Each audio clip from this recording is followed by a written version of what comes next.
Sam Seder. It's time to look in the mirror, America. Do you like what you see? I keep referring to Obama as the magic Negro. Do you like what you see now? Well, suck on this. It's just a mirror, America. Shared sacrifice by everybody. What could it do to you except reflect your image? I did nothing wrong at the Minneapolis airport. The Majority Report. Far more credible to me than PBS and Frontline. The Majority Report with Sam Seder. If I get the feeling you've been cheated.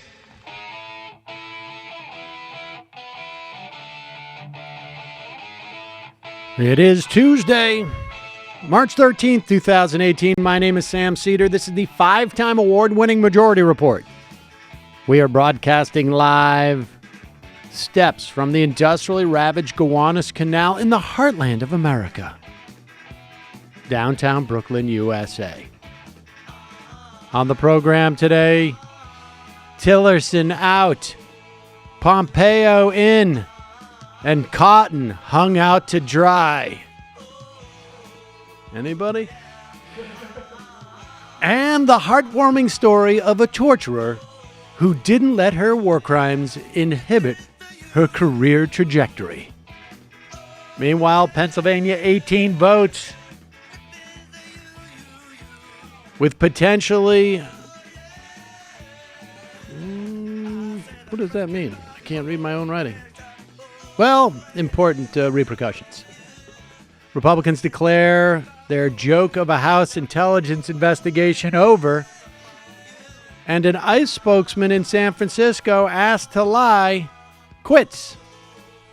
Meanwhile, Trump quashes bid for Qualcomm, and yes, Larry Kudlow may be our next top economic advisor. The Brits say it's highly likely Russia attempted to kill a former spy. And that's McCarthyism. Who's bombing Austin, Texas? As 2 people are dead, and you've heard nothing about it. Meanwhile, Richard Spencer has a sad. All this and more on today's Majority Report. Yes, ladies and gentlemen, Rex Tillerson finally gone after all these months.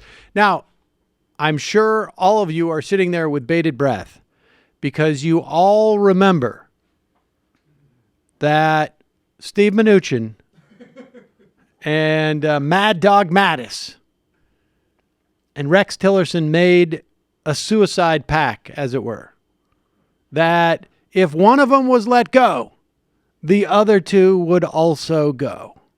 Yeah, psych. That's right. That's like that thing of like, we'll jump into this quarry with the water on 3. 1, 2, 3, and just one of them goes. Never. I was never the one in the quarry, and not just because I understand the Mattis thing. I don't understand why it would comfort you to have Mnuchin on that team. Yeah, like Mattis could be like the one, like, Mr. President, I've killed more innocent people than you could even do mathematically in your addled head. And I'm telling you, we can't drop a nuke on Guam because the guy didn't agree with you that a war with Korea would up tourism. We're not doing it. All right, fine. Mnuchin, what would Mnuchin do? Well, the idea was that they were all going to leave. Yeah. And I guess bye, Steve. Lost another Jew. Right, whoa, exactly. Big whoops. Yeah, who cares? No use crying over spilled grape juice. I could shake a stick and get somebody who committed mortgage fraud. Yeah, exactly. Destroyed people's lives. I don't need you. Wow, a Jew on Wall Street who made tens of thousands homeless. Wonder where I'll find one of those. Okay, so Rex Tillerson gone. There is some serious question about the timeline for how this came about. Now, the White House is saying that they had told him on Friday and that they decided just to pull the plug today. This is not what the State Department is saying. They're saying something completely different. Now, some people have have pointed out that perhaps this has something to do with what's happening in Great Britain right now, which is that there has been some type of gas attack in a pub in Salisbury, with the attempted murder reportedly, again, I don't know. Do I believe Theresa May and Corbyn seem to also agree? I don't know. My insight to this stuff, if there was a gas attack in Brooklyn that was supposedly perpetrated by Russian operatives or rogue Russian operatives, I would also not be able to confirm it. But this is what's being reported.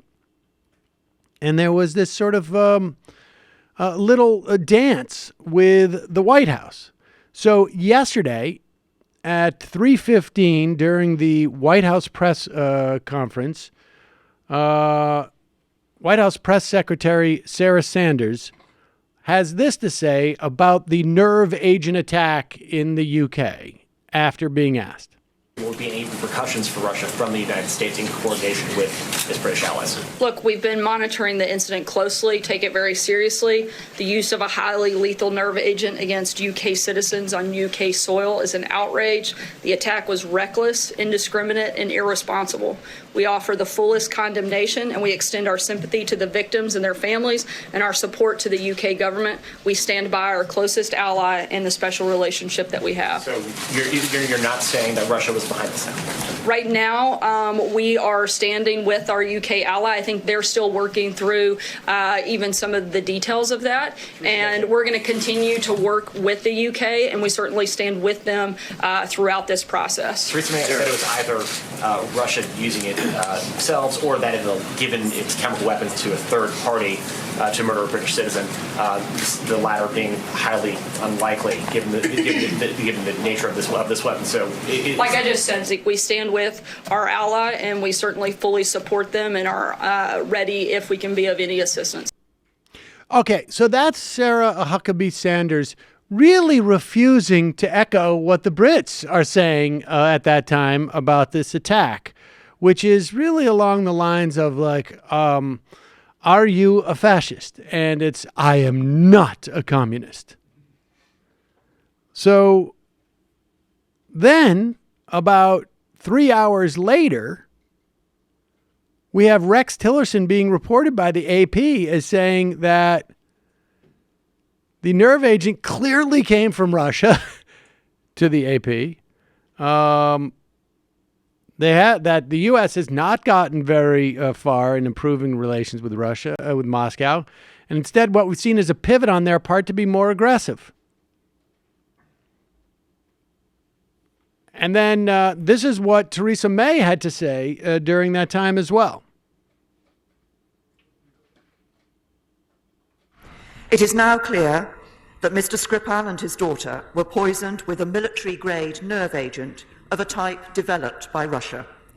This is part of a group of nerve agents known as Novichok. Based on the positive identification of this chemical agent by world-leading experts at the Defence Science and Technology Laboratory at Porton Down, our knowledge that Russia has previously produced this agent and would still be capable of doing so, Russia's record of conducting state-sponsored assassinations, and our assessment that Russia views some defectors as legitimate targets for assassinations, the government has concluded that it is highly likely that Russia was responsible for the act against Sergei and Yulia Skripal.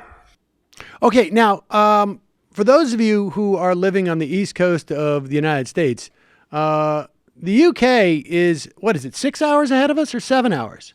So let's just assume that she said that at 7 p.m. They did a late night session. It's still 1 p.m. here. It's 2 hours before Sarah Huckabee Sanders was even acknowledging what Theresa May said. Maybe they have different information. But 3 hours later, Tillerson said he seemed completely on board with what she was what Theresa May was saying. And then last night, Tillerson's on a plane coming back from Africa. Where apparently he had ate like a bad street food or something, supposedly. And he said, According to the press corps, Tillerson vowed that if the attack was sanctioned by the Russian government, it certainly will trigger a response. It was reported at that time that he told reporters traveling with him that it clearly came from Russia. It was really an egregious act, et cetera, et cetera. Tuesday morning, this morning at 4:11 a.m., probably right around the time that Saul was yelling for me, saying that he had to pee, Tillerson's plane lands in Washington. There's no... I was going to say, you trying to link those events? That's a coincidence. Okay. All right. I don't know what patterns you're seeing. And then Tuesday morning at 8:45, Tillerson finds out probably from Twitter that he's been fired. Now, well, yeah, we got this sound, but it should, I guess it should just be noted, though, and this doesn't, I mean, it all works with this administration, is like, all of this is happening, and there is this sort of odd Russian theme. Mike Pompeo is ultra hawkish against Russia. I know we'll get to that. We'll get to that in a second. Not just in general, like Russia specifically. Here is Trump saying that maybe the facts aren't straight about what's going on with Russia this morning. Yeah, as soon as we get the facts straight, and we're going to be speaking with the British today, we're speaking with Theresa May today, and as soon as we get the facts straight, if we agree with them, we will condemn Russia or whoever it may be. But I have not spoken to her. I'll speak to her sometime today. Well, he's being very extra cautious, right? Isn't he? I mean, that is highly responsible. As soon as we get the facts straight, if we agree with them. All of a sudden, he sounds like Obama. Right, exactly. Bizarre. Very, very. I like to know everything before I make a comment. I need Don't to want to have make a comment. All evidence in front of me. Good guys on both sides. There was good guys on the getting gassed side, good guys on the gassing side. Both sides. He was a brave decision to defect, and the Russians were justifiably upset that he did defect. Speaking of which, Mike, can we put deadly nerve agents at bars, please? Why did Russia get to do all the fun stuff? We have to be so discreet. We can only kill people in brown Is Carter countries. immune or something? Yeah, what's the matter? Why can't we just kill Obama? We could kill kids. Why can't we kill Barack? So the fallout from Tillerson being fired is there's a couple of things that we can anticipate.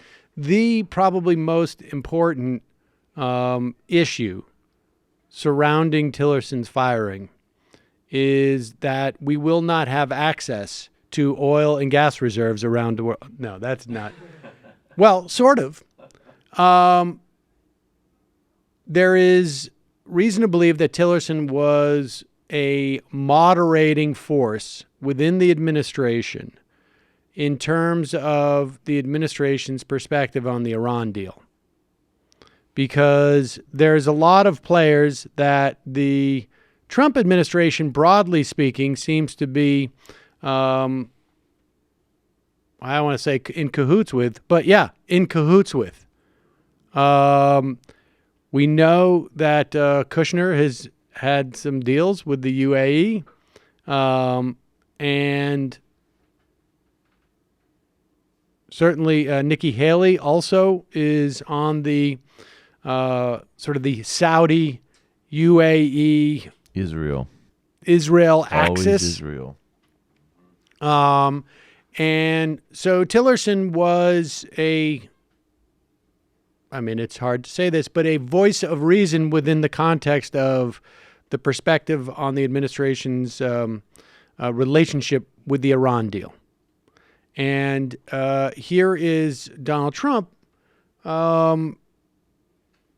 hinting at this. Rex and I have been talking about this for a long time. We got along actually quite well. Pause it. I just want to remind you, I think Rex Tillerson was reportedly referred to Donald Trump as a effing moron. Now, to be fair, it seems like 90% of the cabinet also referred to him in that way. But I'm quite sure that that also Tillerson did. But we disagreed on things. When you look at the Iran deal, I think it's terrible. I guess he thought it was okay. I wanted to either break it or do something, and he felt a little bit differently. So we were not really thinking the same. With Mike Pompeo, we have a very similar thought process. I think it's going to go very well. Rex is a very good man. I like Rex a lot. I really appreciate his commitment and his service, and I'll be speaking to Rex over a long period of time. Over a long period of time? Yeah, over a long period of time. Did you catch? I like the verbiage. I would either break it or do something. Right. So that's a little hint that at least the Iran deal is in trouble in this context. And that was, I'm sorry, I just need to say, that was the one global reason. Like, I could table everything else. And I mean, if you were really fully arguing it, you wouldn't. There were other areas that were important too. But like, stipulate horrible Clinton foreign policy on nearly everything. That was the reason. Right there. And Tillerson, of all people, was the only person, I mean... And you're talking about respecting the Iran deal. Respecting the Iran deal, upholding it. So that is probably...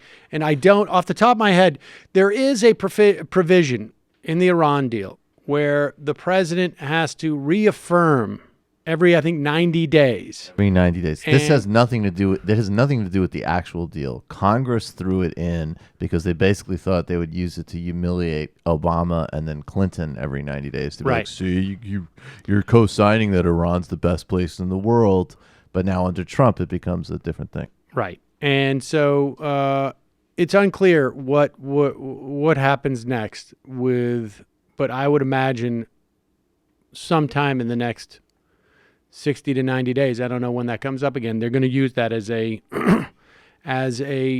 pretense to begin to assault this deal. And when you have, I mean, let's face it, we have a big election today in Pennsylvania. It's not big insofar as Conor Lamb is going to be our favorite congressperson. It's not even big in terms of the Democrats taking control of the House, because I think this district is gone in the fall. What it is going to be is it is going to shape a certain media narrative.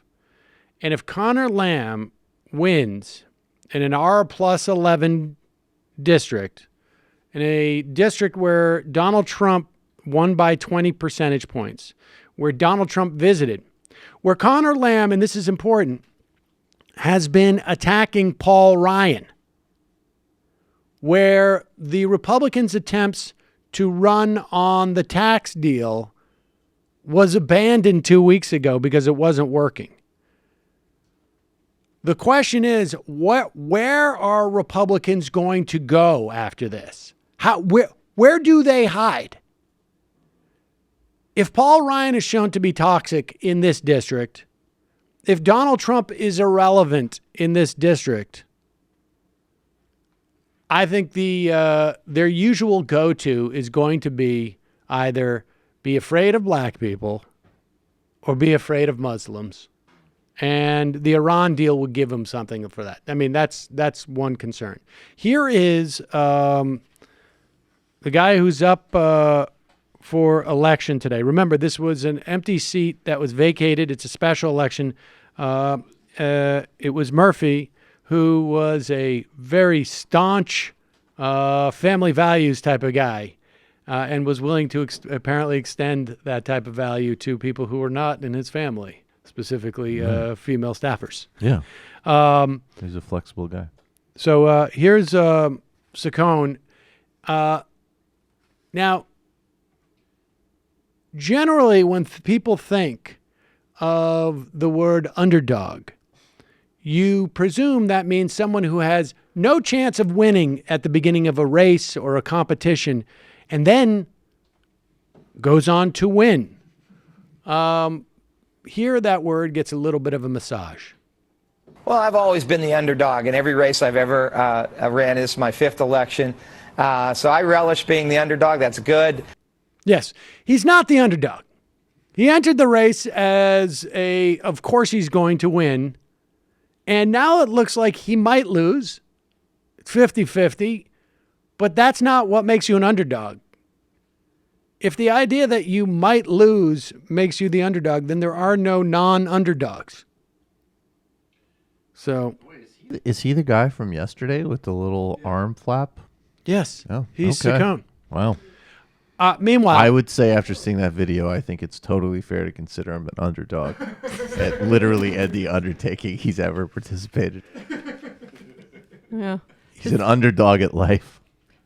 To speak to your last question, isn't this district fairly working class? A lot of union labor? I don't know how much union labor is there anymore, but I think it is a fairly working class district. Because, I mean, where is the Republican Party going to go? It's going to go where it's always been for the most part. Like, most of the people who voted for Trump were not poor. And I feel like that was certainly a small, significant part of it. But, you know, the Republican Party has always been a party of the ruling class. But this is a district that also went for Mitt Romney 20 points. This is a district that votes Republicans. And if you can't spend close to $13 million in this district, and there's reports out that the DCCC apparently funneled some money in quietly, but nowhere near what was the totals spent by Republicans. But if you're a Republican and you're in this district and you're looking at this district, you can blame Saccone, I guess, all you want, which is what they're attempting to do. But the reality is your $13 million didn't work, and there's no way you're going to be able to put $13 million into every race that is an R+11 district where Donald Trump won by 20 votes across the country. 20 percentage points. $13 million. Trump's visit doesn't mean anything. Paul Ryan is a liability. What is left for you to run on at that point? You have the tax cuts don't work. Little thing called racism. You run on exactly. Yeah. Yeah, you definitely run on that. Exactly. And also just people's general hatred of liberals and the sort of caricature liberal elites. He certainly tried to do that. We saw that clip yesterday of Saccone saying we're grabbing our guns and our God. Wouldn't it be cool if Saccone with his little arms was like, and Chuck Todd, sleepy eyes, son of a bitch. All of these like horrible mediocrities start trying to copy Trump's like weird charisma. And even, and again, we don't know what what's going to happen today, but we will find out probably within about 12 hours of our talking now, less. Even bringing in Donald Trump Jr. to eat ice cream may not have worked. Trump should Stormy Daniels be able to speak, sir? Mr. Trump, should Stormy Daniels be able to speak? Thanks, guys. That's not what we're talking about.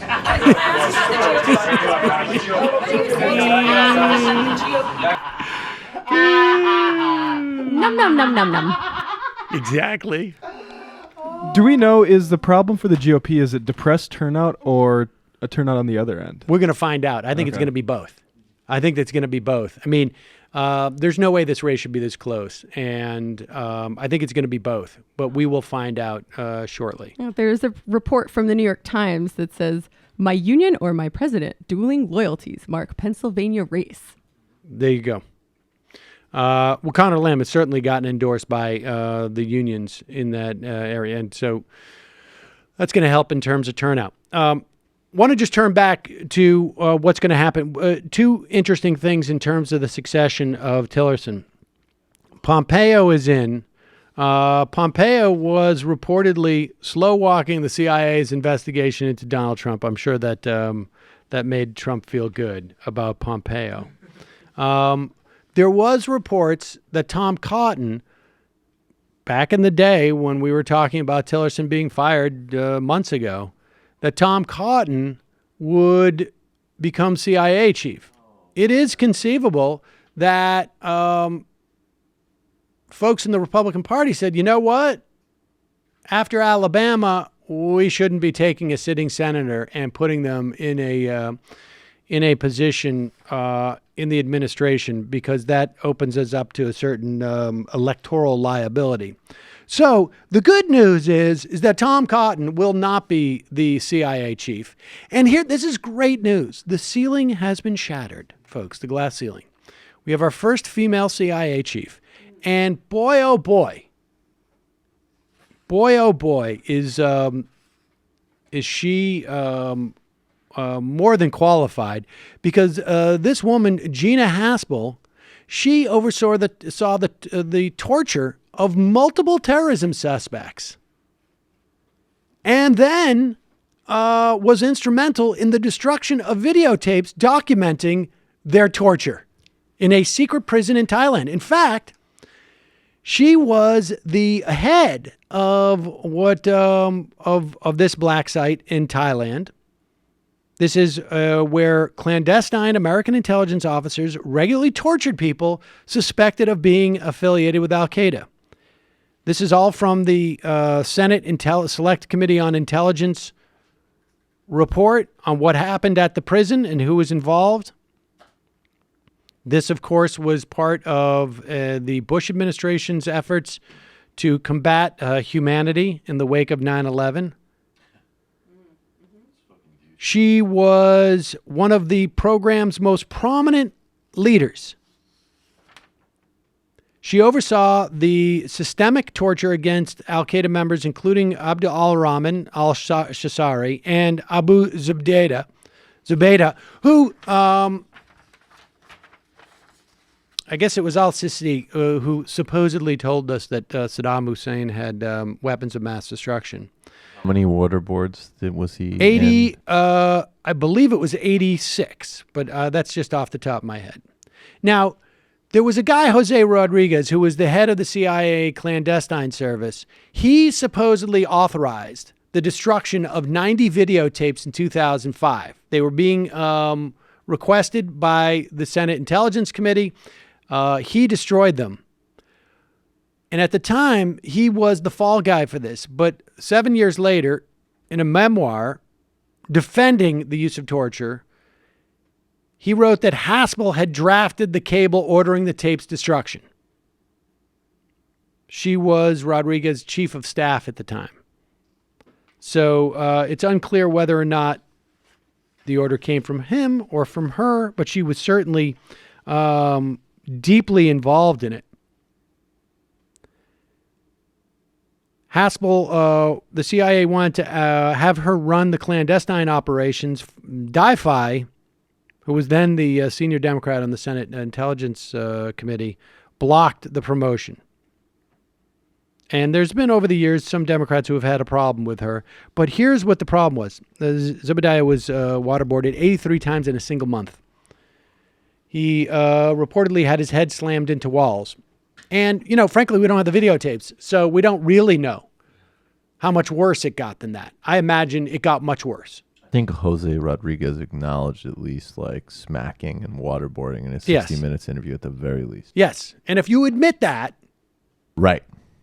There's your 30% you're admitting to. Exactly. And the bottom line is that the number of people who are coming back into this administration who should have been in jail had Barack Obama not had the opinion that we should hold none of these people accountable for anything, that we should simply turn the page, that we shouldn't even read the page. And I feel like I'm a broken record on this because I've probably said this 24 times over the past 7-8 years.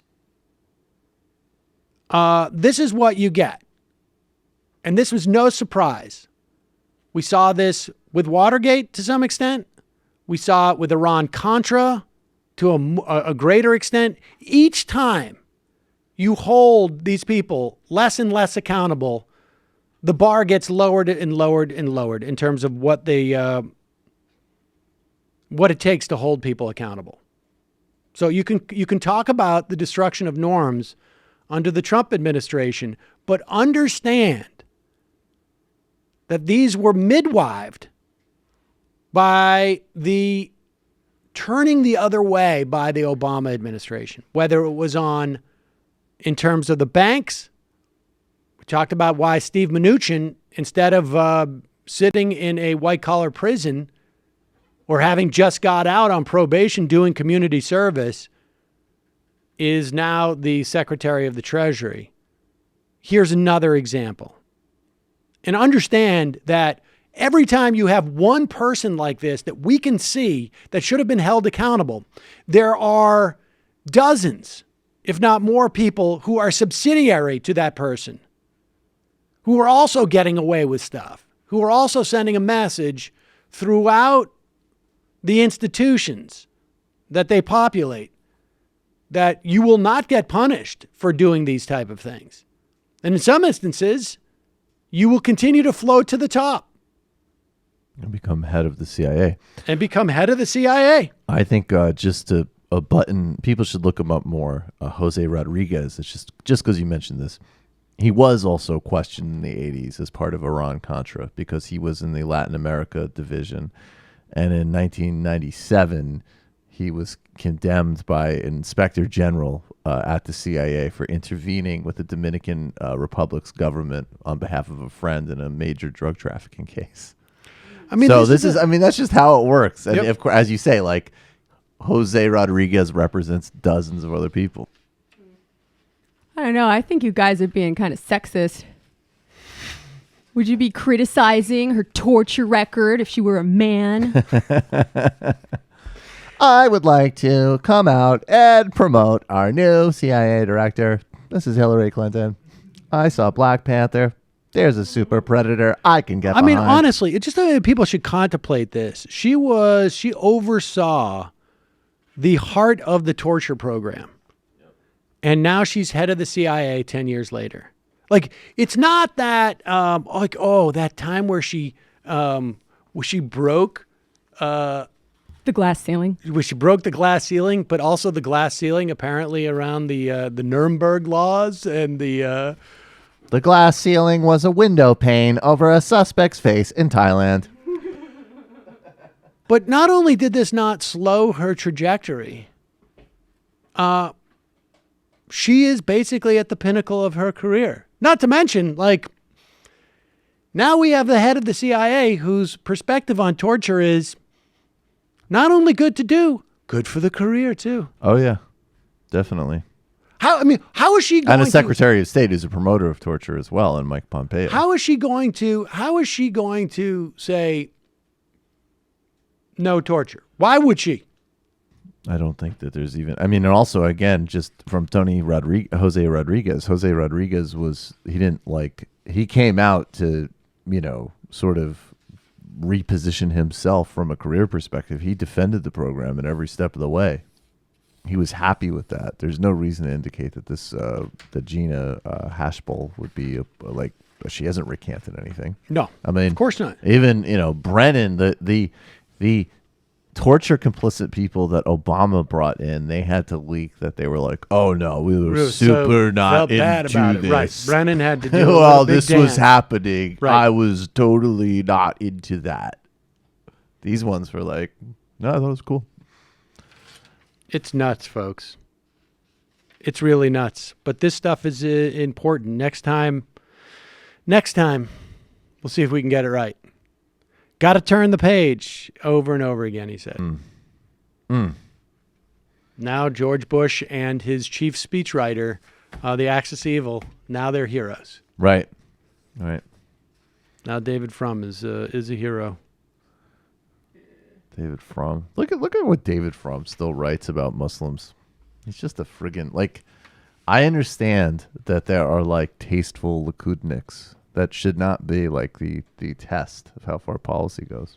All right. Lastly, we mentioned this earlier, and this is important because, folks, when you're president, you want to be guided by certain principles.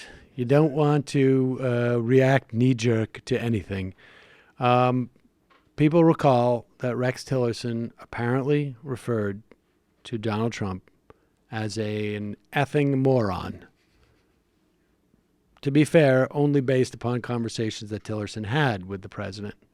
You can't look inside his soul. But here is Donald Trump asked if, in fact, he fired Tillerson because Tillerson had said that he was an effing moron. It's a different thinking. What? Say it again. I respect his intellect. I respect the process that we've all gone through together. We have a very good relationship for whatever reason, chemistry, whatever it is. Why do people get along? I've always, right from the beginning, from day one, I've gotten along well. There you go. Ignores the question about the moron. And the interesting thing, he comes back with, like, I respect his intellect. Mm-hmm. I did hear it. I'm just not going to address it. All right, lastly, this is a good story.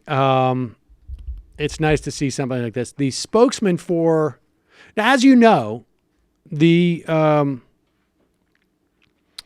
guess it was about 2 weeks ago, the Oakland mayor, Libby Schaaf, warned the immigrant community in Oakland that they were anticipating ICE raids. This is U.S. Immigration Customs Enforcement officers were planning to raid areas around Oakland. The ICE officials and Jeff Sessions criticized Schaaf for tipping off the immigrants about the raid. Apparently, there were about 230 some odd suspected undocumented immigrants who were arrested. But they were attempting to claim that there were 800 or so criminals at large because they were tipped off by the mayor. In fact, last week in Sacramento, Sessions said, those are 800 wanted criminals that are now at large in the community, 800 wanted criminals that ICE will now have to pursue with more difficulty and more dangerous situations, all because of one mayor's irresponsible action. Well, the San Francisco spokesman for ICE resigned over what he described as false and misleading statements made by some of those top-ranking ICE officials and by Jeff Sessions. The guy's name, James Schwab, spoke out to news outlets on Monday. He said that statements made by Jeff Sessions and acting director Thomas Homan that there were potentially hundreds of criminal aliens that evaded ICE was BS. He said that he pushed back on that characterization internally and that ICE had told him, deflect questions. This is what he had to say. I quit because I didn't want to perpetuate misleading facts. I asked them to change the information. I told them the information was wrong. They asked me to deflect. I didn't agree with that. Then I took some time and I quit. Good for him. He said, I didn't feel like fabricating the truth to defend ourselves against her actions was the way to go about it. We were never going to pick up that many people. To say that 100% are dangerous criminals on the street or that those weren't picked up because of misguided actions of the mayor is just wrong. In other words, there's probably like 700 moms running around the San Francisco area now, taking care of their kids. He said ICE never arrests 100% of the people initially targets in an operation. The operation was not even originally expected to arrest the 232 suspected immigrants, making it more successful than planned. Not necessarily the way that I would measure success, but at least the guy is willing to quit because he's being forced to lie. You know what else would be a good idea to quit? Just quit because it's ICE and they're terrorizing immigrants. That would be a great idea, actually. Don't wait for them to make you lie. Quit now because they're stripping you of your humanity. That's my message to anybody who works for ICE. And if you're worried about it, I can almost guarantee you, I don't know what you make at ICE, but I almost could guarantee you that if you made a show of it and started a GoFundMe, that you would make at least a year's salary. You get a nice severance package. Because that's how disgusting ICE is. And it would be a nice encouragement. Buyouts for everybody associated with ICE. All right. We're going to take a break, head into the fun half of the program. Ladies and gentlemen, this show relies on your support. You can do so by becoming a member at jointhemajorityreport.com. When you become a member, we give you extra content every day. Sometimes you can perceive it as extra content. Maybe you can perceive it as the main content and the free show as the extra content. We don't box you in. We don't constrain the way in which you use the show. So for that added flexibility, become a member at jointhemajorityreport.com. Also, don't forget, today is Tuesday. You know what that means. TMBS night. Who's on the show tonight, Michael? Foreign policy guy, Derek Davidson. We're talking about Tillerson, the Iran deal, and Gulf Cooperation Council. And then there's a comedian, Dante Nero, is coming on, and we're talking about how he became. How did he become the figurehead for the Proud Boys, even though he's a black man? Who's this? He's a Dante Nero. I don't know who that guy is. Way to sell it. Oh, well. Nice. Thanks, Sam. It's good stuff. That's good. Wait, who's that? Who are the Proud Boys again? I don't know who that is. Who are the Proud Boys? That's Gavin McInnes' group. Okay, that's so what I thought. we're talking about. That's this, what I thought. yeah, sort of, and that, and a lot more. And once tonight, 7 p.m. Once again, it's pronounced Proud Boys. Oh, excuse me. Proud Boys. Proud Boys. Yeah, I have heard there's some. Gavin's going through some tough Things are a little rough on the Gavin front. Poor Gavin. For the Poor Gavin. Self-improvement minded chronic masturbators, you now have Jordan Peterson. Yes. For those who are not aspiring to actually move to Williamsburg and try to feel up a Mexican girl, you have actual Richard Spencer. It leaves very narrow lane for cooled by 2004 standards aging podcasters. No offense. No, none taken. But I have to say that, honestly, like, if you can't be successful in that world, things are looking pretty bleak. I have to admit to you, Samantha, when I saw that video of Gavin and Mike Thanovich and the crazy Canadian guy who makes Jim Jones look like Mahatma Gandhi, and the other guy I had dinner with some friends. Really? Who breaking news music. And they with their son and their nephew. And the nephew is smart kid, very smart kid. He's like 15. And sounded very Trumpy. No. Smart kid. Tough, super tough. Very smart. And he has always been like, he gets his news from YouTube. Right. And so he listens to this show. He also he listens to like Kyle Kalinske, a couple of different people on the left. He is Sam Harris curious, although he thinks a lot of it is junk. And somebody he recently broke up with his girlfriend, and one of his friends sent him Jordan Peterson like self-help Here's stuff. how you get back in the game and clean And up he holes. he was sharp enough to say like this guy's full of crap on a lot of stuff. This 15-year-old's But like, here's this the thing. is not the road to girls. But when Gavin's name came up, he was so dismissive that it was almost sad. Oh, come on, what was it? What did he say? He just was like, no.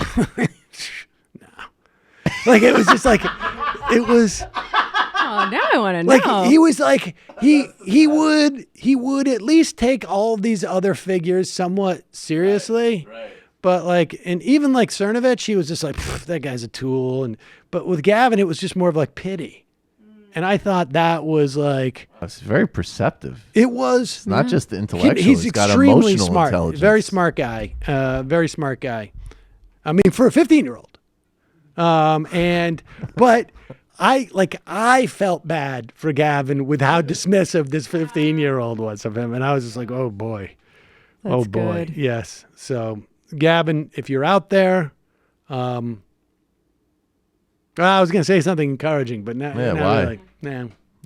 Nope. Yeah. Also, get a hug. Psych.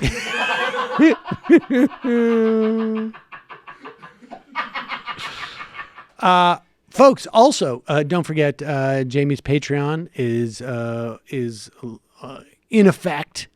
at patreon.com/Jamie Peck. Also, justcoffee.coop, fair trade coffee, tea, or chocolate. Also in effect, you get 10% off using the coupon code MAJORITY.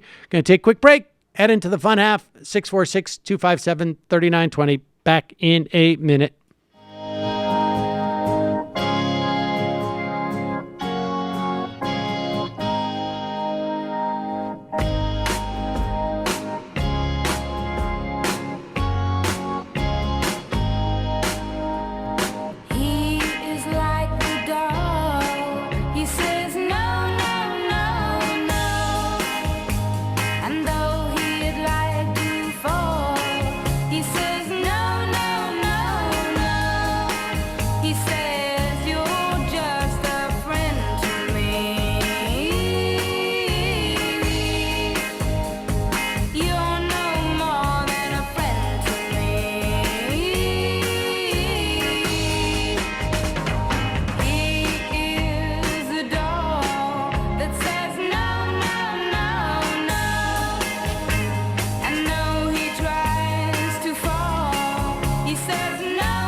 No, I get that. He's constrained. I think what's going to happen, he's going to have to shake the vestiges of his old life and become born anew. Like a born-again Christian? Well, it just means that everyone from his old life has to completely abandon him so that he hits rock bottom, and then he can bounce back as a full-on white supremacist without the sort of qualifications to attempt to fit into, because that was the thing. He's always trying to be like the bad boy on Fox. Yeah, but he's alt-light. That's right. No half measures, guys. Got to pick a side. That's right. You gotta go full fascist if you're gonna sell in that market these days. Or you got to shave the mustache and just go, be Jesse Waters, right? Jesse Waters went to the White House the other day with Seb Gorka. They had lunch together, I read. Jesse Waters has a bit of a scandal brewing. Is that right? He's getting a divorce because he hooked up with someone else at Fox News. Is that right? Yep. Who was it that he hooked up with? I don't know. I'll look. Why do we know this? Why is this public? I'm not that interested. This is a tweet I saw this morning. Did he bang? Oh, he tweeted it out? No, he didn't. I think he was like, story. I banged Judge Deneen. Score! I did it. Yeah, Daily News. Newsweek had it. Oh, all right. Well, total cougar action. Ladies and gentlemen, as you know, Stormy Daniels is now saying to the I'm not sure exactly who she's saying it to, but I'll give back the $130,000. There's definitely something about the Stormy Daniels thing that is scaring people. Now, she obviously feels that she has the opportunity to make more than $130,000 now in selling her story. I would imagine that is the case. The real question is why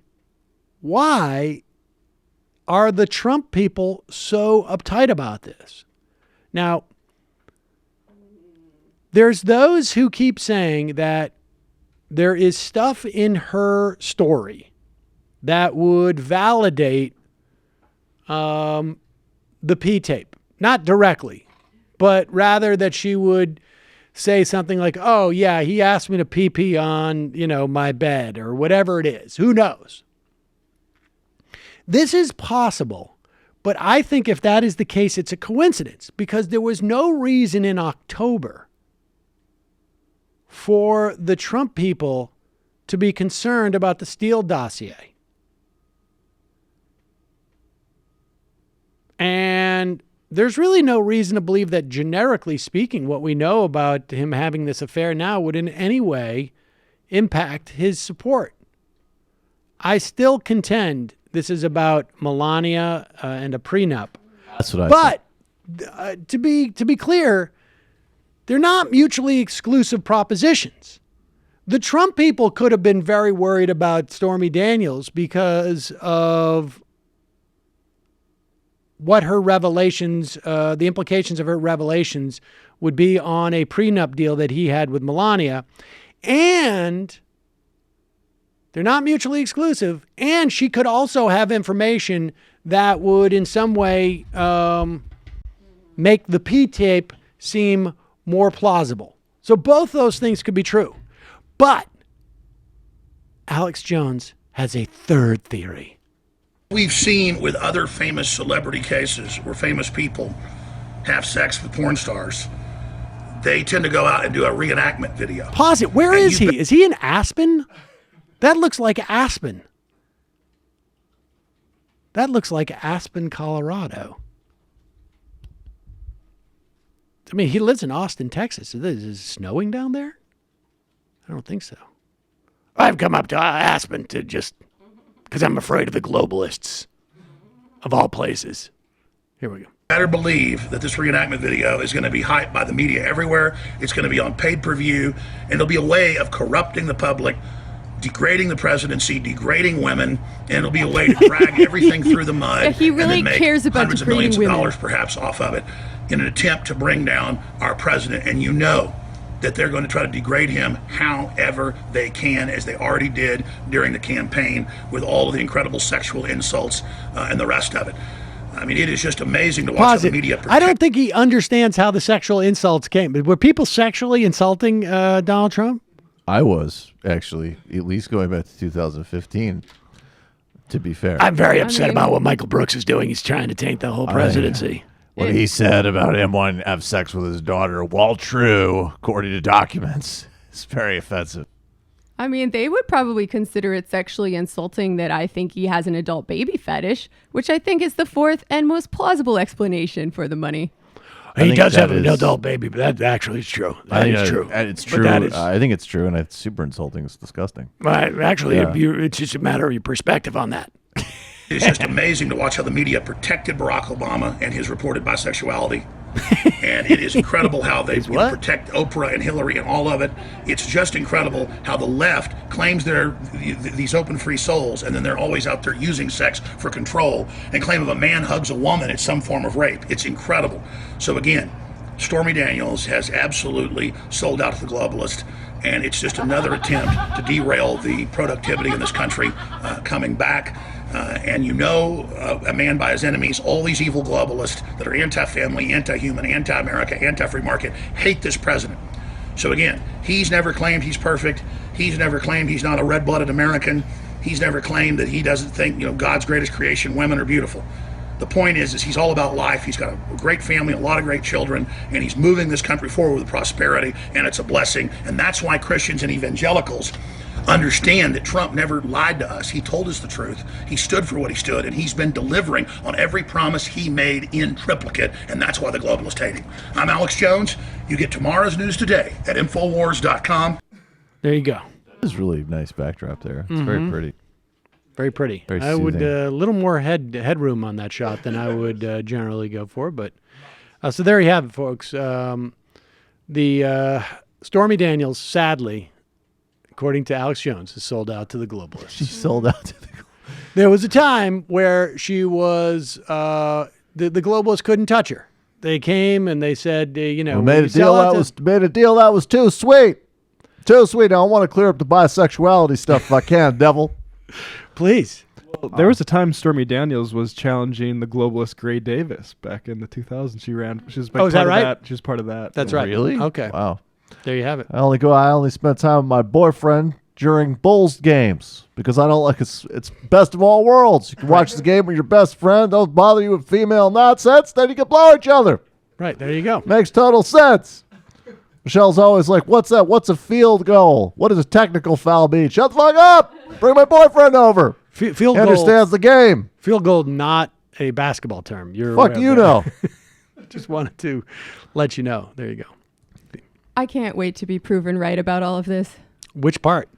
That he's hiding a fetish, not necessarily an that adult Trump baby is. fetish. Yeah, but like, unlike some people in this room, I don't go in for kink shaming. Oh, don't but do I your little think that hipster like some people. I don't. But I Just think use the, names. I shame. Unlike Michael. Unlike me, who shames baby fetish. Yes, exactly. Go yes, ahead. exactly. But Right. I think that Unlike some people. Yes. Are you finished? Sort of. Don't make me bring back sexy baby. Oh. Yep. Yeah, that's right. I think that people in the Trump administration, like, he's very obsessed with seeming normal and stable. So something like a kink or a power thing, even where he likes to be told he's a bad little boy, like that would be embarrassing. I think so, but it just, I like, she could come out and say that, and then why couldn't he just say like, that's a lie? Because would be clearly true. Because when they pee on the bed, then mommy doesn't know, and then daddy's out. I think outside. just the act of her being able to speak publicly about something is going to trigger like a settlement with Melania. Only white people could come up with something like a baby fetish, let alone say don't kink shame. Jesus Christ, how long do we have to say that we wipe these people off the face of the earth? They're sick. Out of their goddamn minds. Wait, what was that? Thanks, guys. That's not what we're talking about. Calling from a 405 area code. Who's this? Where are you calling from? I'm Gregory from Oklahoma. Hello, Gregory from Oklahoma. How are you? I'm all right. How are you? I'm great. What's on your mind today, Greg? All right. I got two things. How about one? The teacher strike here in Oklahoma. Our state workers have decided to join them. Great. Because they're all being collectively screwed over by our legislature. Now, they're not on strike yet, right? Is that correct, Greg? Not yet. Right, okay. Not yet. April 2nd is the date that I know of. Okay. So, yeah. Okay. And the second thing that I wanted to talk about is someone called into the show last week claiming to be my cousin from Nebraska. Right. And I don't know who they are. I don't have any cousins in Nebraska. I think they were just trolling me. Okay. And all right. Yeah. Fair enough. And another thing, one more wait a thing. second. This is 3. But go ahead. Okay, I know. But someone also IM'd to the show about a week and a half ago, asking you to have me on the show to talk about the teacher strike. I'm not the person who you want to have on to talk about that. I could give you small little updates, but I'm not the person that you need to talk to about that. Okay. Just letting you know. All right, thanks. I will correct anybody in the future. And noted, no relatives in Nebraska. Appreciate the call, buddy. Oh, thank you. On the All topic, right, thanks. Bye. On the topic of the Oklahoma teacher strike, I just want to give a shout out to the Oklahoma DSA because they are helping teachers get ready for the strike by gathering food for all of the food insecure kids who depend on cheap or free school lunches and breakfasts. Sweet. Calling from the 647 area code. Who's this? Where are you calling from? Hi, Sam. This is Cameron in Toronto. How are you? I'm well, Cameron. What's on your mind? Well, first off, I think that in Toronto we're very proud of Jordan Peterson because unlike other Torontonians, Mr. McGuinness and Stefan Molyneux, he's actually been successful at getting money out of idiots. Well, to be fair, Stefan Molyneux has had his success too. I think it's just waning a little bit.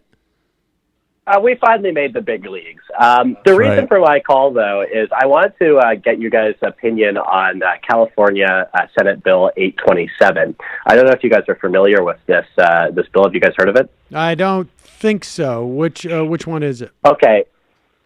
So SB 827, I think, is a really important bill that's coming out of it's a private bill, and basically what it says is that if you are within a quarter mile of transit, high density bus lines or other sorts of transit, what the state will do is it will automatically upzone local zoning to allow for a maximum of 8 stories to be built, and also eliminate parking requirements in the zoning code. Now, the reason I think that this is important is because when we talk a lot about inequality and also the ways that industry has sort of been able to capture regulators in the United States and the West in general, another big aspect that feeds into this is the ability for homeowners basically to entrench themselves and protect the value of their assets, which really limits affordable housing for masses and also for affordable housing and also for greater densification. So I think that this is kind of getting this issue of housing availability really gets to the nexus of a lot of issues that we've been having from the inequality side. And I think that bills like this are an interesting way of approaching the problem. And I wanted to hear what you thought about that. I mean, in broad strokes, I'm not. I'm certainly not opposed to something like this. I think this is it sounds like a pretty reasonable and smart thing to do. You want to create more density on transportation lines. It's fairly expensive to extend lines, so you might as well get that density where you can. I don't know that it's ultimately going to be sufficient, but in terms of what you can do from a regulatory standpoint, it makes a lot of sense. I mean, I think, frankly, broadly speaking, we should have a lot of the zoning restrictions are problematic. I'm glad that. Let me be more specific.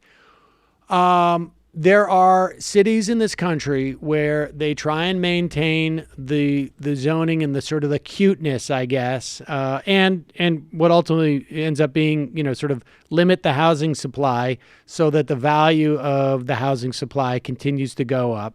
And there are things you can do to make buildings not be unattractive, but to say that they can't be higher than 2 stories when you've got skyrocketing rents and home values is sort of absurd, and unhelpful.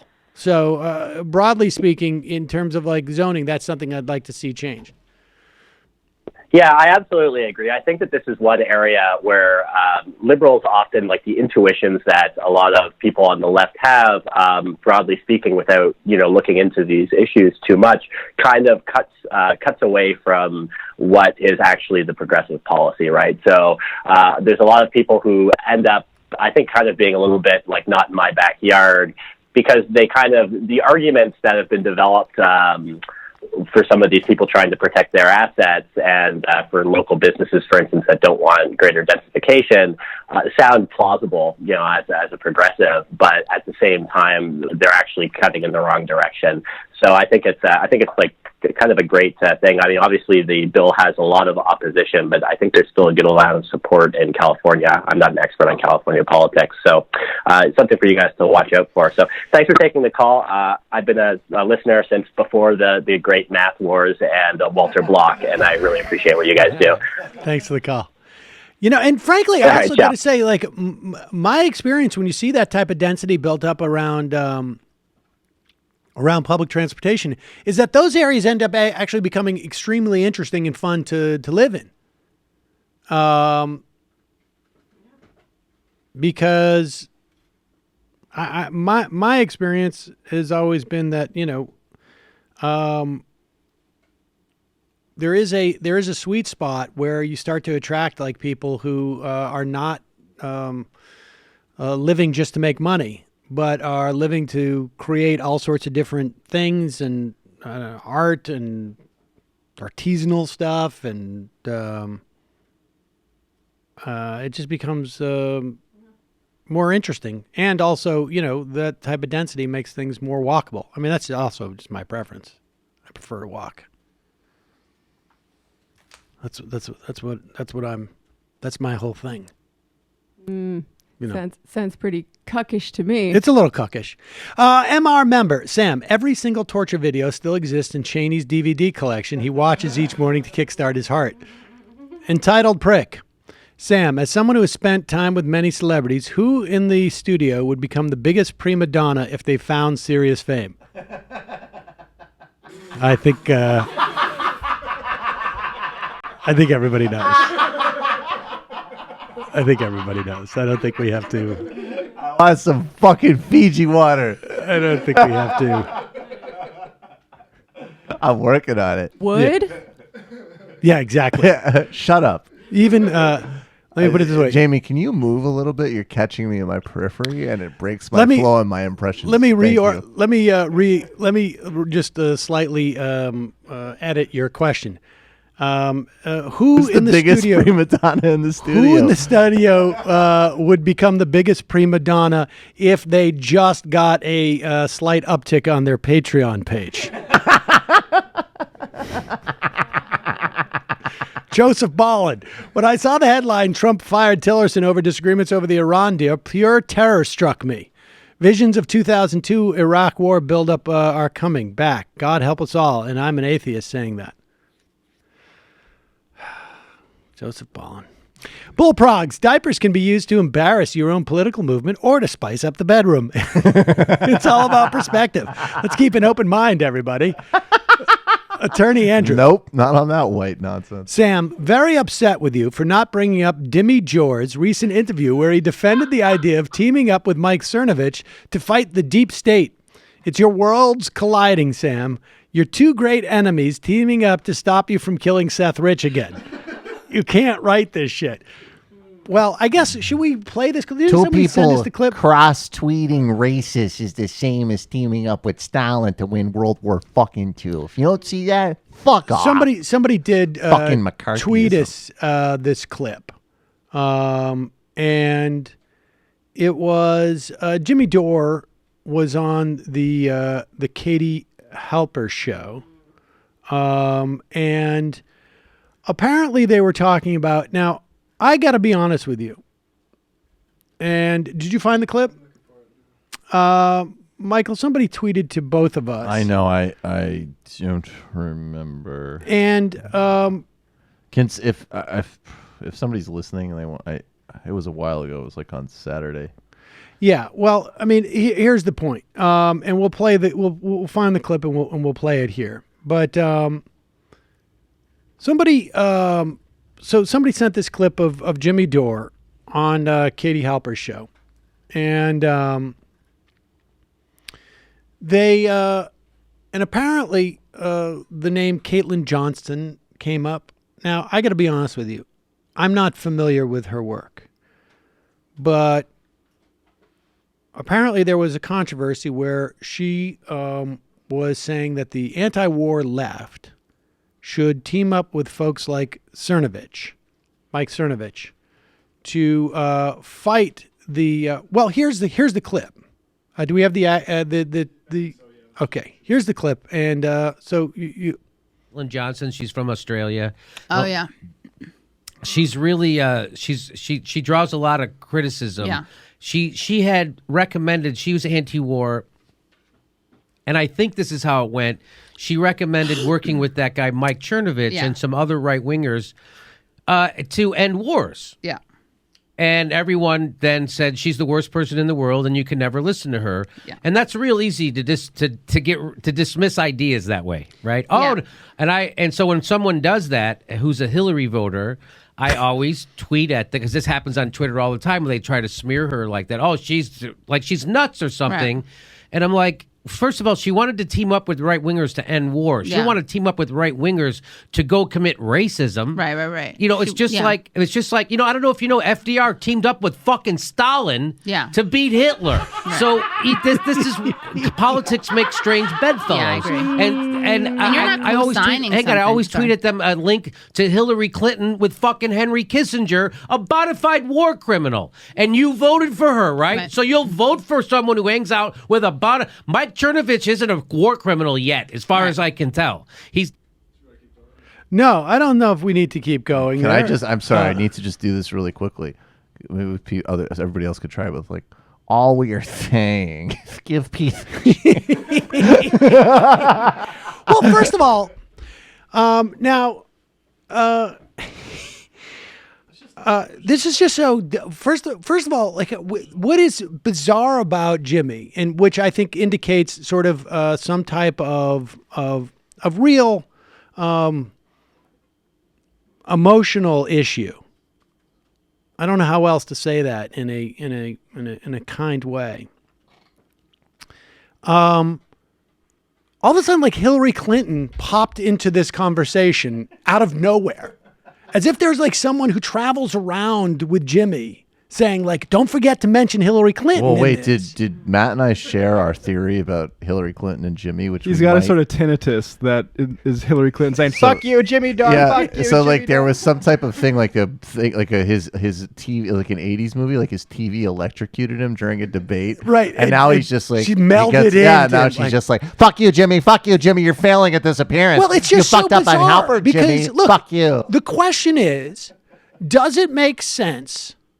There's a couple of different levels to the question. Does it make sense to have transpartisan alliances on specific issues? Okay? So in other words, does it make sense for Bernie Sanders and Mike Lee to team up about Yemen? Does it make sense for somebody who's concerned about the carceral state to team up with Rand Paul to push legislation? I think so. Broadly speaking, does it make sense for activists on one side of the ideological divide to team up with another on a specific issue? Broadly speaking, yes. But the idea that Mike Cernovich is anti-war is absurd. He can say he is, but the idea that you would elevate certain people, because when you make an alliance, you have to understand that you are lending people a certain amount of credibility. And it doesn't just end within the context of that issue. Well, and also this is very basic stuff. This is extremely basic. So first, what you pointed out is just this. And here's what it has to do with Hillary Clinton. She's a fucking bitch. Nothing. Right. Nothing. You could actually debate and look at a question and not bring Hillary Clinton into it. You know what? I actually am every single thing that guy talks about is animated by the fact that people voted for Hillary Clinton over Donald Trump as if this was a bad thing. Let me actually just say three quick things. And one, I'll start with the top one. You can connect it to Hillary Clinton. Here's my argument. I think it's no secret where I am on the political map. If you don't think that as someone on the actual left, that you have more grounds to build coalition with libs than fascists on specific issues, you're delusional. What? And by the way, if you're using that by your logic, then cool. We should vote for Hillary Clinton in a swing state. I didn't realize you thought that. And the other 2 points. Can I just make one point on that? That's people who talk about elitists as opposed to capitalists. Right. That is exactly right. I agree with that completely. And then the second 2 points are you already you explained this, but just the delusional category error between building alliances to achieve policy if you're in a political position is entirely different than essentially saying we're in the media business and we're going to grow each other's platforms. And number 3, this is the problem with terms like deep state and there's no precision in the meaning. So you have some group of people like Mike Cernovich, and let's be super specific. They haven't talked about Iran. They haven't talked about all these other kinetic wars, which they've escalated. They didn't protest the mother of all bombs in Afghanistan.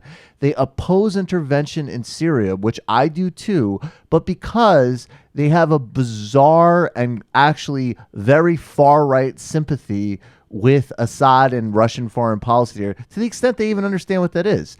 Where are they on what's happening in Afrin right now? Nowhere. But this is all you're doing is cross-promoting. You're going even further than one has to at this point. Is to like you do. It's quite obvious that Mike Cernovich is not a good guy to pair up for, even if he agrees with you on a number of other issues, because he's also a rape apologist. And so you are elevating and allowing a rape apologist to basically you're necessarily giving them some type of support. And the problem with Jimmy is that he can't think. He's not thinking. He's just reacting because somebody on Twitter who voted for Hillary Clinton criticized someone. He's like, I think this is how it went. And the idea, folks, and maybe this goes without saying, but the idea that Caitlin Johnson is FDR and Mike Cernovich is Stalin, or vice versa, and the long-term issue of trying to diminish war is the equivalent of hundreds of thousands of military personnel with tanks coming to destroy this city. To say that those are the same circumstances, you need to calm down and look into some serotonin uptake. And I was making it bigger than Cernovich because I think that this would apply even if somebody wasn't as specifically odious as those comments. And I also think more broadly too, you have to think about how are you going to build, and even drawing distinctions with people I really don't like. Okay, but maybe someone like Ron Paul, if you want to give him the benefit, although I do in fact think he's a white supremacist, but you could say, all right, theoretically, he has this isolationist focus. It is pretty broadly globally applied. It isn't just in one case study. He does generally oppose interventions. Okay, whatever. But you're talking about, I'm going to reach out to people whose ideology actually would indicate a pretty global disregard for human life, how you could sustain anti-war momentum off of that by promoting that it's just incoherent and self-contradictory, and it has nothing to do. The other part they said in the clip, which I actually agree with, is like, yeah, of course you have to reach out to people that don't agree with you. There are transpartisan alliances that are made all the time, but this is absurd. Yeah, I have a few quick points on that. I think first, they're sort of confusing people like media figures like Cernovich with voters, because when we talk about making tactical alliances with voters, getting like, oh, people who voted for Trump, maybe they'd vote for Bernie, blah, blah, blah. Those are vote, like that's a population, not a media figure. So when we're talking about tactics, right, exactly. Like we're talking about what's you're talking about power instead of like personalities. Yeah. Like this is like junior high school with these people. It honestly is. Yeah, which brings me to my second point, which is this is really the flip side to those deranged Hillary dead-enders that you see on Twitter, bringing her into every single thing that anyone says and making it a personal affront to Hillary, which, as we know, is ridiculous, and that becomes their whole politics, is having fights on Twitter. They're like co-joined Siamese twins. Yeah, these they type need of each other. It's honestly, every convergence of bad people on the planet need each other. If you find yourself saying the words Neera Tanden more than one time a week or one time a month, you have a problem. Yeah, I'm willing to concede that those exist on both sides. Also, who were we teaming up with Stalin to fight? Yeah, right. That was fucking Nazis. That was like the top line of the irony. So it's like wait, they even. Analogy, with the Nazis are the ones who are getting. We're gonna team up with the fascists. We thought we teamed up with a multi-mass murdering communist to beat Nazis. Yep. And then the times that we did team up with Nazis was actually done through Kissinger. maybe not the You best choice fucking of analogy. morons. And also, like, Nazis do have some good views on some things that they've arrived at for the completely wrong reasons. That doesn't mean we should like Richard Spencer believes in abortion rights because it will mean fewer black and brown babies. Does that mean we should ally with him for abortion rights? I don't know. That's weird. I only believe in abortion for white people. It's so funny. So there you have it. Abortion for devils. You're Man. welcome, Attorney Andrew. I wasn't he gonna really get sucked wanted into that, this didn't he? Jimmy Dore thing, and then That was so hard. People had to twist my arm to get it. Yeah, I was going to say, I was like, I don't want to do. Oh, okay. Somebody have the clip? I think we can ignore this. Does somebody have the clip? Okay. I get it now. Mark- Just when you think you're out, they pull you back in. Exactly. Exactly. Marxist Manny. Hi, MR crew. Have any of you followed the fallout from Jimmy Dore's appearance on Katie Halper's show? Yes, we just went. I think Katie's trying to walk back what she had said. Kindergartner cop. You should do one, Sam. You should do one of those man on the street debates like Crowder does. Instead of identity politics, you could sit out there with a sign that says libertarianism is a mental disease. It would be top-notch TV. Another point, I'd really like to see an interview on climate change. Kevin Anderson would be a great guest. Another topic I'd like to see is community land trusts. Both good ideas. All we are saying is give peace a chance. Mike Cernovich, Cernovich.com. Baked Alaska, real jerk, but totally in favor of world peace. Hey, Baked here. Why did I get thrown off of Twitter doing a segment 2 on why Jewish girls are lowering our sperm count for black people and also really want to talk against the war machine? Contagious Chameleon. If the Democrats take back the House and the Senate, can they salvage the Iran deal? What's the strategy when we have the legislature, but the executive is all torturing fascists? I definitely think if the Democrats take back the Senate and the House, they can. Well, yeah. I mean, to some extent, not really. I mean, most of the deal is by his massive executive discretion. I mean, if he wants to undermine it through There's many things he can undermine it, but I think that the bottom line is like, look, there's no way there's going to be multilateral embargoes against Iran anymore. That's done. So the real question is either Europe and China will benefit from this and Iran will open, or we're going to have a war, and Democrats can't stop that. I think those are the two. They're honestly, one is totally terrifying, but it's real. Do you really? I just think that would be insane. I do. I think that insane. Oh yeah, that would really. Would these people do something insane? I mean, let me put it this way: it seems conceivable that the administration would launch a missile or something to that effect, but there is certainly not the buildup. There was a 2-year buildup for Iraq. I think even airstrikes would be incredibly catastrophic. Course. Sam, just an FYI, field goal is actually a basketball term referring to any shot that is made that is not a free throw. It's not used colloquially, but you're both right. right. It isn't. You're looking at stats, and that people don't say, she shot a field goal. That does not happen. No one would say like when LeBron had. You would ask when you're reviewing somebody's stats, you do say their field goal percentage. Yes, you do. You say field goal percentage, but you wouldn't say like he scored like 12 field goals. And in the joke, I'm just Obama is talking about his wife who doesn't know basketball terms. You fucking idiots. You're like Hillary Clinton. I don't think so. I do know basketball. Whatever. Magnus Moleka. A field goal is any attempted shot from a court in basketball. Made shot. I love Sarah Palin. Question for Michael. I love the rallies too. Are they more of a therapy session for Donald Trump or stand-up comedy show for the fans? Both. Hey, Sam, another Jimmy Dore segment. I am progressive, but I'm open-minded to other people's positions. Can you explain some of the benefits to World War III with Russia? Scott M. You guys should do some more stuff taking down Ben Shapiro. I'm not sure there's a worse human being in the media. Okay, cool. You made the argument against Social Security. 1, you're wrong. And 2, you lost that argument 100 years ago and continue losing it every day.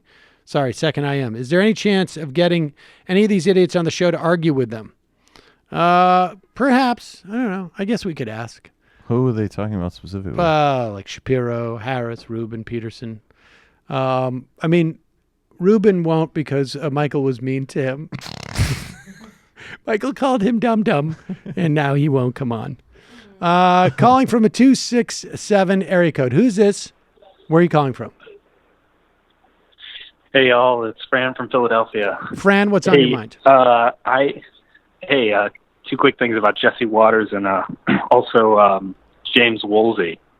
So they're both anecdotes. So my colleague yesterday sits next to me, shows me this Jesse Waters divorce after affair thing, and he says, "Yeah, I went to college with the woman he was sleeping with," and it's not in a slut shaming sense, but he was like, that is totally consistent with what I knew about her, that she would, hook up with someone like Jesse Waters. So whatever that's worth. So she had bad taste in men. In other words, that's not taste. slut shaming. That's just simply saying that she had bad taste in men. That's taste shame. We're okay with taste shaming. Right, exactly.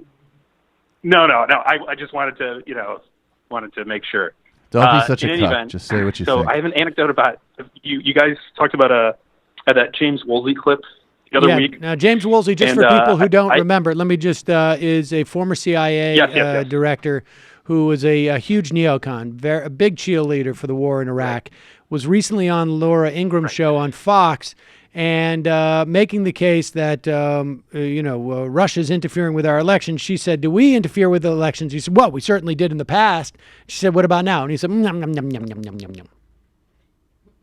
And I'm not... That's not a euphemism. There it is. Yeah. So an anecdote about a time I had dinner with James Woolsey, actually. Oh, jeez. This is back in 2006, and there was this event that was like a simulation, a live simulation of an energy crisis. Like an oil shortage, and for some reason, James Woolsey was he was like the keynote, and he was playing the part of the president in this kind of executive simulation. And I think it's because he's this variety of the neocon that's we need to have good American production of energy in order to cut out the legs of the things that support our enemies or whatever. It's that weird sort of neocon, green, America first kind of variety nexus. That's very strange. In any event, he was there, and I had dinner with him, and he was terrifying. He was very friendly and jovial, but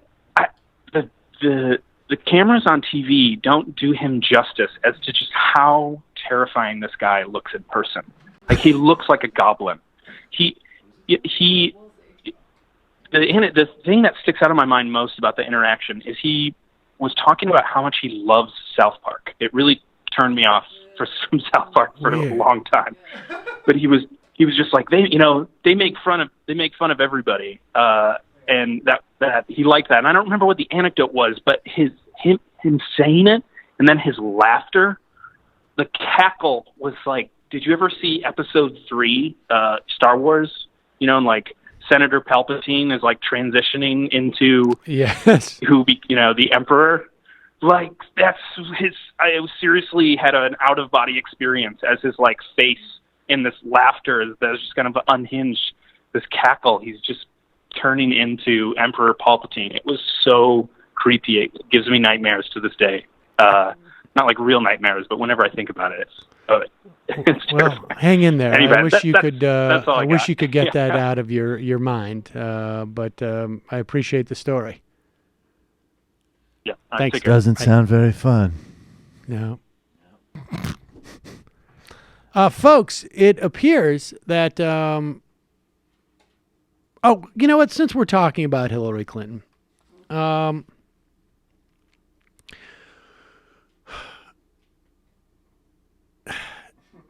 trigger warning. Yeah, I'm back, I'm really bitches. I'm hesitant to bring this up because in the main, I just don't care. I really don't. But this is an example of what you should not do if you care about the fortunes of Democrats running, even Democrats who I don't like, right? Connor Lamb, He's not going to be a guy that, yeah, he's got some union support. That's good. I'm glad. He's going to be a major upgrade over any Republican. Obviously, we want that seat. I like what it says about what's going to happen, hopefully in the fall, and this and that. And look, Hillary Clinton, Barack Obama wants to produce a TV show for Netflix. We were ahead of the curve. Go and grace. If Hillary Clinton wants to go and give speeches and this and that, obviously. But let me just say this. If you are someone who is genuinely concerned with the Democrats winning every election they can, simply so that the Republicans don't have the ability to push their agenda through, and you are someone who is aware of the various themes that are involved in these elections, and you are aware that you are a major political figure, regardless of whether or not you choose to be, and what you say can be used against other Democrats, then what you should not do 3 days before a race like the one that's happening in Pennsylvania 18 is do this. And if it doesn't cause a stir, it's only because, I don't know, there's questions about the president paying off an adult film actress and the Secretary of State's being fired. And there's 14 other stories. You got lucky. If you look at the map of the United States, there's all that red in the middle where Trump won. I win the coasts, I win, Illinois and Minnesota, places like that. But what the map doesn't show you is that I won the places that represent 2/3 of America's gross domestic product. So I won the places that are optimistic, diverse, dynamic, moving forward. And his whole campaign, Make America Great Again, was looking backwards. You didn't like black people getting rights. You don't like women, getting jobs. You don't want to, see that Indian American succeeding more than you are. Whatever your problem is, I'm going to solve it. So in other words, what she's saying is that I didn't lose the shitholes like Pennsylvania's 18th district. And I'm just suggesting that the time to say that would be a week after the election in Pennsylvania's 18th district. I don't know anything. I'm an empowered, autonomous female, and you won't mansplain the election cycle to me. There's nothing that she said that I would take great umbrage to. Maybe some. Oh, I take some umbrage. I'd take some umbrage. But I'm just saying, for the sake of argument, she deserves to be able to say whatever she wants to say. But, I'm just looking for former Democratic leaders and future Democratic leaders not to inhibit the chances of a Democrat winning in a special election. She also admitted that her party is the party of rich people. I'm not sure that is that is like they won where the money is. Well, they won where they're and the population. The population. But imagine Hillary running around like Trump with his printed out maps with like these distorted ones. Right. That are like look, she's obviously indicating that, and it was evident during the campaign and where they chose to campaign and what they chose to talk about. That's of course. I think that's fully legit. Yeah. But I just say, dude, I understand. Just save the speech until Wednesday. Yeah, but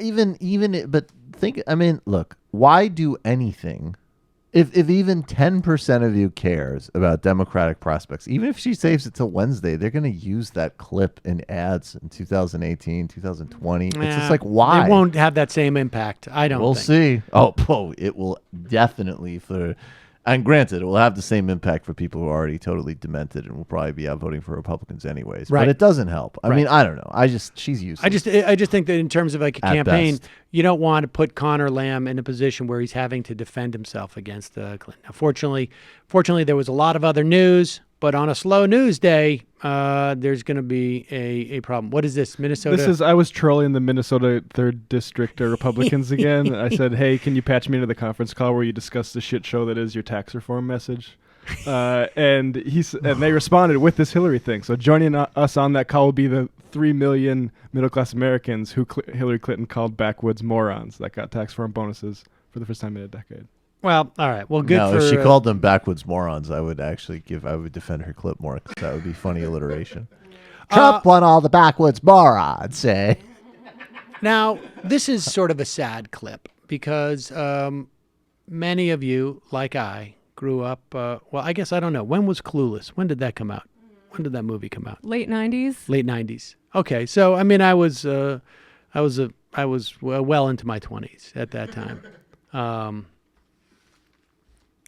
think I did have a big crush on Alicia Silverstone. Is that her name? The lead? Alicia. Not this one. No. Well, I mean, I probably had a crush on her too. I mean, at that time, I was not. That was just closed racially. No, I was. understand. No, it's fine. Didn't Sheltered. But Alicia Silverstone, I was like, nice Jewish girl. Oh, right, right, of course. All right. So, but here is Stacey Dash, who was she was like the friend, right, in that movie, and she's apparently running for Congress now, and she's running as a Republican, and as someone who seems to be wholly uninformed about the issues which she's running on. This clip is funny just to watch Ari Melber's face as he's trying not to crack up during the interview. How do you come down on that issue, the Trump administration versus California providing more protection to undocumented workers? Well, I think that, we have to respect law enforcement. And we have to respect laws. Go on. That's it. That's it. One argument, I guess, would be that the people who don't have other violations aren't committing crimes. A lot of California legislators and leaders have said they shouldn't be the focus of law enforcement. Do we know that they are the focus of law enforcement? Mm-hmm. Let me ask you also about gun control, which is a big issue, as you know, all over the country and especially in California.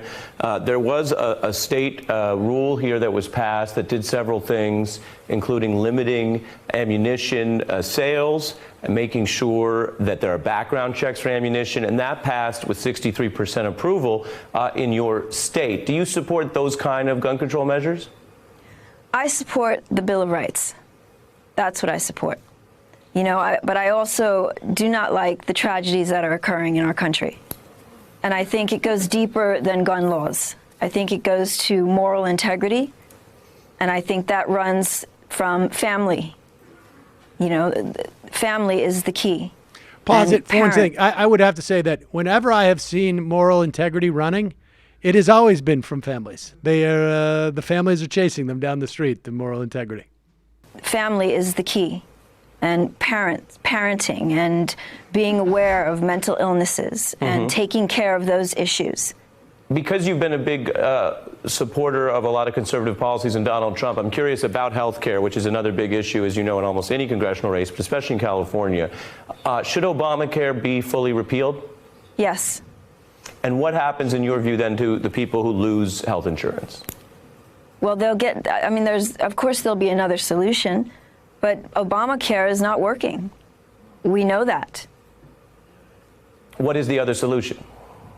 Well, that's where I'm going to go and listen and pay attention and have a dialogue to come up with a solution. But you won't, and I have to do this with all candidates, I have to ask, so you won't tell us yet, though, what the solution is? No. Let me ask you that strongly, Democratic, what is your appeal, your pitch to those 61% of voters who are Democrats? Well, my appeal to them is that the Democratic Party is not the only party that can represent them, and that I am going to be a catalyst for change. I'm going to make sure that everyone in my district is given the opportunity to achieve their God-given right, the American dream. You mentioned the American... Now, wait a second. So does God give that right to the American dream just to Americans, right? God is, that's how granular God is getting God these gives days? like India the Indian dream. Okay. Yeah, exactly. Right. All right. I just wanted to check on that. The dream of the country where you're from is only applicable in that country. Right. Outside the borders, it is null and void. That's why immigration is Now, tough. is that a God-given rule, or is that just more of like a convenience, like a procedural issue for God? Yes. Maybe, and Dodd does it in different accents too. He goes, "To you, I give the Indian dream." She needs to get better at deflecting. I think a little better. She's awesome. I gotta say, she can do no wrong. you gotta hand it to Melber, because he really did look like he was going to crack up at one point and just sort of held it together. Calling from an 818 area code. Who's this? Where are you calling from? Hey, Sam, this is Steve in Washington. Steve, what's on your mind? Thank you. So this is an older story, but the LA Times reported a couple weeks ago that California had passed a bill 2 years ago setting aside $2 billion in funding to help the homeless crisis. Mm-hmm. And then just a couple of days ago, the Wall Street Journal reported that California budget had a $6 billion surplus, and everyone was talking about how great it was and how the California governor was being anti-Trump, and look at all this money that was being saved. And I just get really frustrated when I see these stories and people sharing these stories and realizing that California has a homeless population of over 100,000 people, and there's all this money just sitting around, and everyone's praising this money that's just sitting around, like $8 billion that's not being used, that could literally house every single one of these, every single homeless person in the entire state of California. It's just a frustrating story to hear. And I also have a question for you. You talk about it all the time on the show, but I can't really explain it myself, is why surpluses aren't necessary, because I have friends who I tell them the story and they're like, oh, well, it's a rainy day fund, and I don't know how to explain to them that it's okay to have a government surplus. There's a finite amount of money at any given time, right? And the money, a government surplus means that there is a deficit in the private sector. Okay. And I mean, there's also danger, it seems to me, that when you have a government surplus, and I think part of that reason is you start to get a recession because you don't have enough money in the private sector. So when the state's got this $6 billion fund set aside, this surplus. Okay.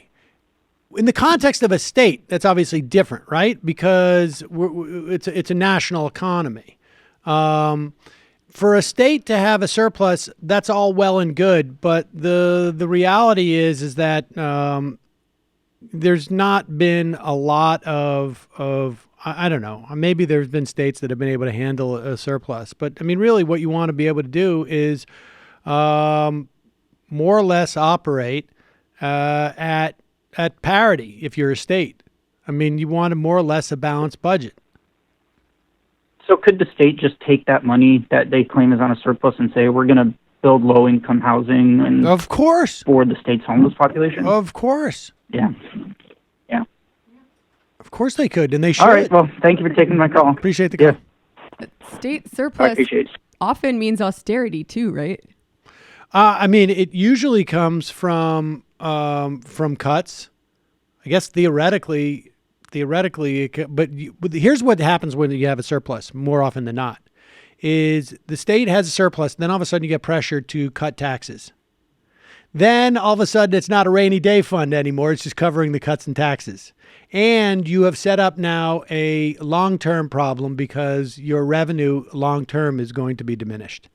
That's the problem with surpluses, is that they hang around and they end up causing problems.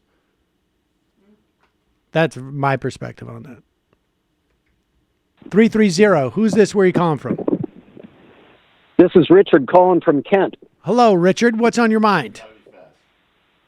Well, I'll give you a choice. Would you rather talk about racism and alt-right shitheads, or would you rather talk about Jordan Peterson? Jordan Peterson. Aren't those connected? Okay. Heads up, if you guys are interested, there's a guy out of all places in Australia who's done an incredibly deep dive analytic reading of Peterson's new book, which, by the way, has been recommended by the Catholic Bishop of Baltimore, of all places. But if you if you read, I'm sorry? Who is it? The guy from Australia? If you Google reading Peterson, the blog's under the name of Chemestros Phlapton, and he's kind of a science fiction blogger as well. But literally, there's probably he does like a 12-part dive into the Peterson book, and he just shreds him. So it's worth checking out. I mean, you have to have a little bit of patience because it's not like a one-paragraph shred. It's more like 20 pages of serious analysis. But still, it's worth reading, and it's quite amusing. You got to say the guy's name one more time because reading Peterson doesn't bring anything up. Chemestros Phlapton. Okay. Phlapton. Phlapton. Anything? Yeah, Felapton.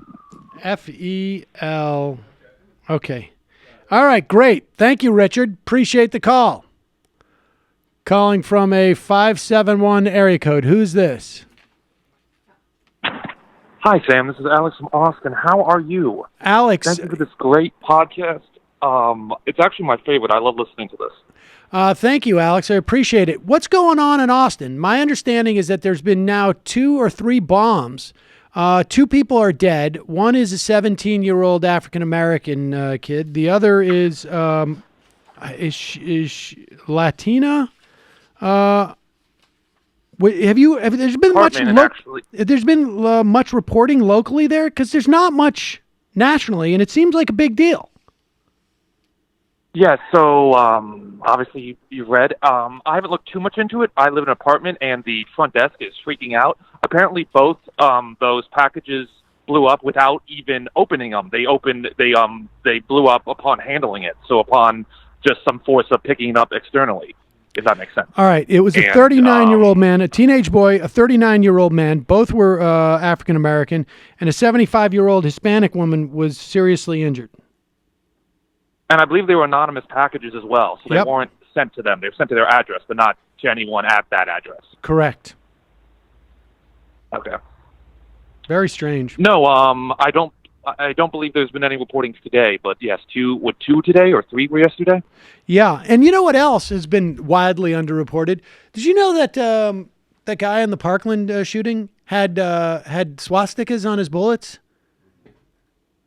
His Instagram had a MAGA hat. I mean, if he had, if he had said Allah Akbar as he was going into we would know about it 15 seconds after it happened. Maybe it's a coincidence that the victims here were black, but I doubt it. This person is. I don't know. I do too. I don't know what's going on. Maybe it will happen again, or maybe this will become a bigger incident. It's pretty crazy, and South by is going on this week, so I think that's why it's not even getting talked that much locally because all these Austin kind of has its biggest event going on right now. All right, you think that the locals know about it? Scare people about going to South by Southwest. I mean, I remember when there was that freakish car accident that hurt and killed a bunch of people in the middle of Red River during South by. It was terrifying. So was that what you were calling for, or is there anything else? No, that's it. I was wondering. I was looking through. I just became a premium subscriber, and I was wondering, have you guys ever interviewed Noam Chomsky? He's been on the list for a long time, and there's like some long lead time. I haven't in this iteration of the show. Did a couple of times on the radio show, so it's in the deep archives, which we sometimes put out. Did we ever put it out on? Maybe we'll put it out. I might have put it out once. I feel like we may have, but maybe we'll do that again coming up. But I will check on actually what's happening with that. That would be awesome. Can I just back to the Austin Bobby thing. But can I just suggest Chris Hedges or Noam Chomsky as an interview guest? Yeah, we'll look into it. I appreciate the call. Very depressing people. Yes. I'll take that. Appreciate it. Joan Walsh is reporting that at least 2 of the bombing victims are relatives of prominent African American community leaders. Yeah. Yeah, I've heard that too. Calling from a 970 area code. Who's this? Where are you calling from? Hey, Sam, it's Adam. Adam, where are you calling from? Are you there? Yeah, you there? God, I thought I hung up on you. Colorado. Adam from Colorado, what's on your mind?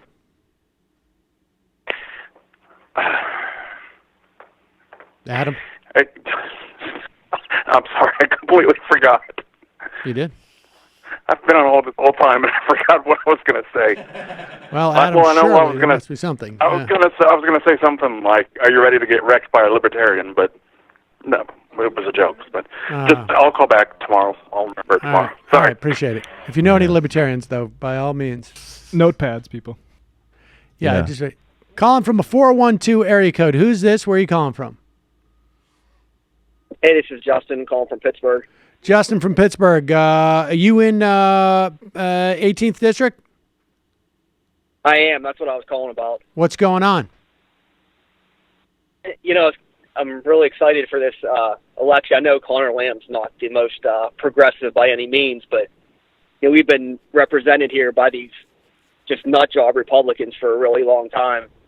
I think part of the reason there is that Hillary Clinton clip you just played a few minutes ago. You know, Democrats basically completely abandoned this area. I mean, Tim Murphy, who was the representative here, who had to resign, he wasn't even, the Democrats didn't even run anyone against him in multiple times. So, you know, when I hear Hillary Clinton basically write this area off, which has a history of strong union support and Democratic support, it does kind of get under my skin a little bit. And presumably, you're not you're more sympathetic to her than I guess like maybe the average voter in that district. Yeah, absolutely. I mean, I'm a Bernie supporter. I was last time, but I absolutely voted for Hillary in the general election. And you know, it's important that we elect someone like Connor Lamb, who, although he's a blue dog, you know, he does have a lot of union backing, and he does back unions. So if anyone out there listening is in the 18th today, please go out and vote for him. Do you have any indication? I mean, it's so hard anecdotally, one person to make an assessment of what's going on there. But I mean, is there anything that has struck you during the course of this campaign that you were surprised by, or that seemed, you know, different from maybe past elections, or something that gave you some indication as to, you know, how it was going to turn out? Not early. I mean, even earlier in this campaign, I rarely saw any Connor Lamb signs anywhere. I was seeing a lot of Saccone stuff. I think a lot of these people in this area that voted for Trump, and there were a lot of them, there were Trump signs everywhere. These are older Democrats. It's an older district. These are people who probably voted for conservative Democrats in the past. And a lot of these people actually voted for Obama in 2008. And their lives have not improved virtually at all. And I think it was just a matter of, hey, we're going to blow up this system. Let's just vote for Trump. Well, they voted for Romney too, though, didn't they? Didn't your district go for Romney in the same way they went for Trump? This district did, and it's been trending Republican for, I would say, the last 20 years, mainly because it was gerrymandered in the early aughts, right, horrifically, and that's when Tim Murphy took over. But there are a lot of Democrats here, and that's why I think Connor Lamb has a good chance to win. And I won't be surprised if he does, because a lot of these people that voted Republican last time, they're coming back to have a more conservative Democrat, which I don't like personally, but it appeals to a lot of the voters here. Right. What time do polls close there? I believe it's 7. I'm not entirely sure about that. Might be 8. Well, good luck. Appreciate the call. F you, Bernie bro. Screw you and your uneducated loser district. Calling from a 5. I have the support of the Aziz Ansari demo. Go F yourself. Calling from a 516 area code. Who's this? Mm-hmm. Yes. Oh, the extra point is good. The extra point is good. All right, I'm ready. Go ahead. 516. Start over. You got to start over. I'm sorry. I was distracted. This is my team. It's the only time they play. Calling from a 914 area code. Who's this? Hi, is it me? Yeah, Hello? I think so. Hello, who's this? Hi. I'm Natalia. I'm calling from New Rochelle in Westchester, New York. Hello, Natalia. Are you on a speakerphone? Yeah, I just turned it off. Sorry. Thank you. What's on your mind? So I was calling about, we have a special election coming up on April 24th to replace George Latimer, who was in the New York State Senate, who just beat Rob Astorino, who was kind of like a horrible Trump. Yeah, he ran for governor. Puppet. I'm sure you're. He ran for governor last time around. Yes. Yes, he's horrible, and we hate him, and we're glad that he's gone. So Latimer's been doing pretty okay so far, but his replacement is the election's coming up on the 24th, and her name is Shelley Mayer, and I just wanted to put out a little alert about that. And also to say that I checked my voter registration to be ready to vote on the 24th, and I just voted in the election that elected Latimer, and have been voting regularly in my local elections, and I'm no longer registered. How did that happen? So happen? I don't know if there's. I have no idea, but that's The why second I report that wanted to we've call and gotten from New York doing that. Now, yeah. Who are the election officials in Westchester? Are they? Do you know? Have you called? I mean, I have to say, unfortunately, I don't know. I'm trying to be more in tune with that and kind of get more information about it. But I just was really, I kind of just checked it on the off chance, but I was really surprised to find that I was no longer on the rolls when I literally just voted less than 6 months ago. So I just wanted to put out the call that people should be, whether it's in New York or wherever, whatever special elections are coming up. I don't even know if I have time to re-register, if my re-registration will still allow me to vote in April. Okay, well, here's what I would suggest that you do. You contact the Board of Elections today, Westchester County Board of Elections, and talk to them about it. I would also suggest that you contact the New York ACLU and tell them that this has happened. They're going to be able to maybe put you in touch, but they're going to want to know this. They're going to be able to put you in touch with either handle it or put you in touch with people who deal with this type of stuff. Okay, I will definitely do that. I just had two other quick things. One is that a friend of mine on Facebook pointed out, I don't know if you guys noticed this or made the connection, but Stormy Daniels in the paperwork for the lawsuit that was filed where Trump is Dennis Dennison or whatever. Right. Stormy Daniels is Peggy Peterson, PP. Just thought that was weird. Whoa. And then I was also smoking gun. God right? damn. Yes, I made the soundboard. I'm such a super fan. I'm totally fangirling right now. Actually, come up with something that says PP. That's the way I like it. I'm going to want something that's super anonymous but sounds like a real name. Dennis Dennison nailed it. Yeah. I want something on your end that alludes to P. It's like doo-doo. Doo-doo PP. Doo-doo PP. Doo-doo. Oh, my God. It's brilliant. I also wanted to quickly say I love Jamie. I think she's an amazing addition to the show and has really gotten me to be aware of my inner anarcho-communist child. And I'm just loving her. I wanted to know what you guys were thinking about Cuomo and his, I'm sure he's coming up on re-election in a couple of years. I feel like he's probably definitely thinking about 2020 presidential run. I see him, doing a lot of, progressive, quote unquote type things, like pushing really hard.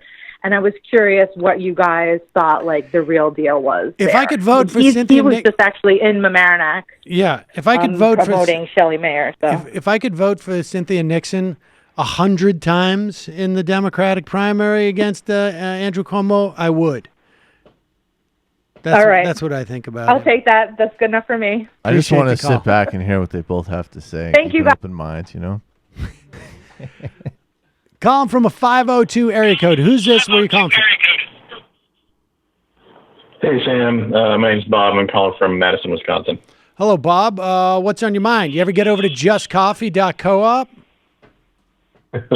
Actually, yeah, I see those folks all over town. And I always ask for the majority blend, but they never have any at the show. They tell me to go online and order it.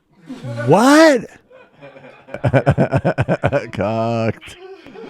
You just got cocked. No, seriously. They're set up everywhere, and I always at craft fairs and book fairs and stuff, and I always ask for the majority blend, and they always act like they know what I'm talking about, but tell me to go online to order. Oh, yeah. Look that up For that online. particular show. We don't have that. We don't take that to the fairs. Do they don't have the Marin blend, do they? At the fairs? No, Okay, of course good, not. Good. All I didn't want it to get too That was dark. gonna be a problem. I was a little nervous to even ask that question, frankly, because I didn't know if I could ever shut down the whole show right now. No. So what I was calling about today is that on April 3rd, there is an election in Wisconsin for the state Supreme Court. Currently, it's a 5-2 Republican to Democrat majority on the 7-person court, and there are two candidates running, Rebecca Dallett, who's kind of a centrist Democrat, and Mike Skrenrock, who is a conservative Republican, who accepted a big check from the NRA a few days before the school shooting in Florida. There was a primary back on February 20th where there were two Democratic candidates and one Republican candidate in the open primary.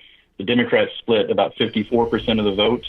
So hopefully Dallett will be able to overtake the 43% that Skrennick got in the primary. Turnout was about 60% higher than the last time there was a primary for the Supreme Court. But the thing that popped up was that about 300,000 voters have been purged from Wisconsin's voter rolls in the past year. Oh, jeez, right. According to the Elections Commission, if you were purged, you got a postcard sent out, and out of the 300,000 or so postcards they sent out, only 20,000 people responded. So a lot of people showed up to the polls on primary day and found out that they were no longer registered to vote. And many of them didn't realize that Wisconsin does still have same-day registration. So if you're in Wisconsin and you go out to vote on April 3rd and they tell you you're not registered, as long as you have your ID and proof of residence, so be sure to take your phone bill or your gas bill with you, you can register same day and still vote. But a lot of people weren't aware of that when they were told they were no longer registered. And a lot of poll workers apparently were not helpful in letting people know that they could register same day and still vote. I know the ACLU has a program in Wisconsin to try and get people registered, but it sounds like there's just like a tsunami of voter disenfranchisement that has taken place there. And of course, there's also a gerrymander case. I think that's in at the Supreme Court right now. But yeah, it's been relentless there. The voter purging. But I appreciate the information. Do you think that was like an incompetent mistake or something more sinister? Well, the way the Elections Commission decided to do their voter purge was they brought in some big data firms, and essentially if your name appears on at one address in one data set and at another address on a different data set, you're purged. You get a postcard and you're supposed to either go online and confirm your address or call in and confirm your address. And a lot of people either didn't get the postcards or failed to respond. But I mean, anything. If you have a magazine prescription going. Let's be clear. This is not incompetence. This is by design. Everybody knows what the outcomes of this is. This is they call this caging, I think, is basically what it is. It is a tried and true voting suppression tactic. The idea of sending, voters a postcard. They know what the numbers are on this. They probably had it down to, those data firms are brought in and everyone knows what the algorithm is. If we have 300,000 names on the list, we can be sure that 80% of them are going to get purged because the response rate on these things are always like this. And I bet you they come in and they're like, we've also done some A/B testing, and that when you have a salmon-colored card, it doesn't get the response rate that a yellow card would. So I would go with the salmon-colored. That's like they have this down to a science. Where this is the way that they disenfranchise people, no doubt. Well, absolutely. And of the 300,000 voters that were purged, about 60,000 were in Dane County, where Madison is. Right. Of course. Appreciate the call. Thanks. Yeah, it's bad. There's implications. Elections. Sean MD. I have a little brother who's 16 who is a Ben Shapiro follower, and when I brought up the Proud Boys to him, he even laughed them off. But don't worry, I'm working on getting him into a Majority Report in TMBS. Can you imagine if like some little Ben Shapiro clone was like, "Ha ha, Gavin McInnes, total pussy." Are you serious? Are you serious? It's a complete logical fallacy. That guy was cool by maybe a 15 years ago metric. Nick from Oklahoma. My friend Denver Nicks wrote a piece for Rolling Stone on Stormy Daniels titled "One Night with Stormy Daniels, the Hero America Needs." I'm just proud of my boy and want to plug his work. That looks super good. I'm meaning to read that. Mayday Mindy. Hi, guys. Do you think he fired Tillerson today because he wanted to take attention from Conor Lamb if he wins, disgracing him tonight? Maybe that's part of the timing, but I don't think so. Maybe. Sam, why do basketball box scores use FG and FG percentage? That's what I'm saying. They're both right. A field goal, nobody says that colloquially. Nobody says that. But it is a thing on like a common stat. Yes, right. Did you know that really? Yes, totally. Of course really? that. Yeah, totally. Hi. Oh, actually, yes. I could tell you what my field goal percentage was back when I played JCC ball. What was it? Not high. Even in JCC ball? No, I probably been able to 40 in the 40s. I mean, I was a decent shot. Okay. I had a decent. What position did you play? I was forward. You were a short forward or a? No, I wasn't a short forward. I mean, it was small forward. No. Juke forward. Yeah, I was a shooting forward. I mean, shooting I had forward. I had a fade. I had a fade going down on the right on the baseline. Yeah, I did. Because I used to play. Yeah, I did. I learned to play basketball at my neighbor's house, and they had a stone wall that was right basically on the same plane as the backboard. And so I had a move where I would go to my right because my left was super weak, and I would shoot a jump shot a couple of feet outside the key, and I had to fade because I couldn't. When was the last time you played basketball? Oh, God. It's been a while. By the way, speaking of Cuomo, did somebody, I'm sorry, did I miss this? Did somebody mention that his ex-aide got found guilty of corruption today? Oh, wow. What a shock.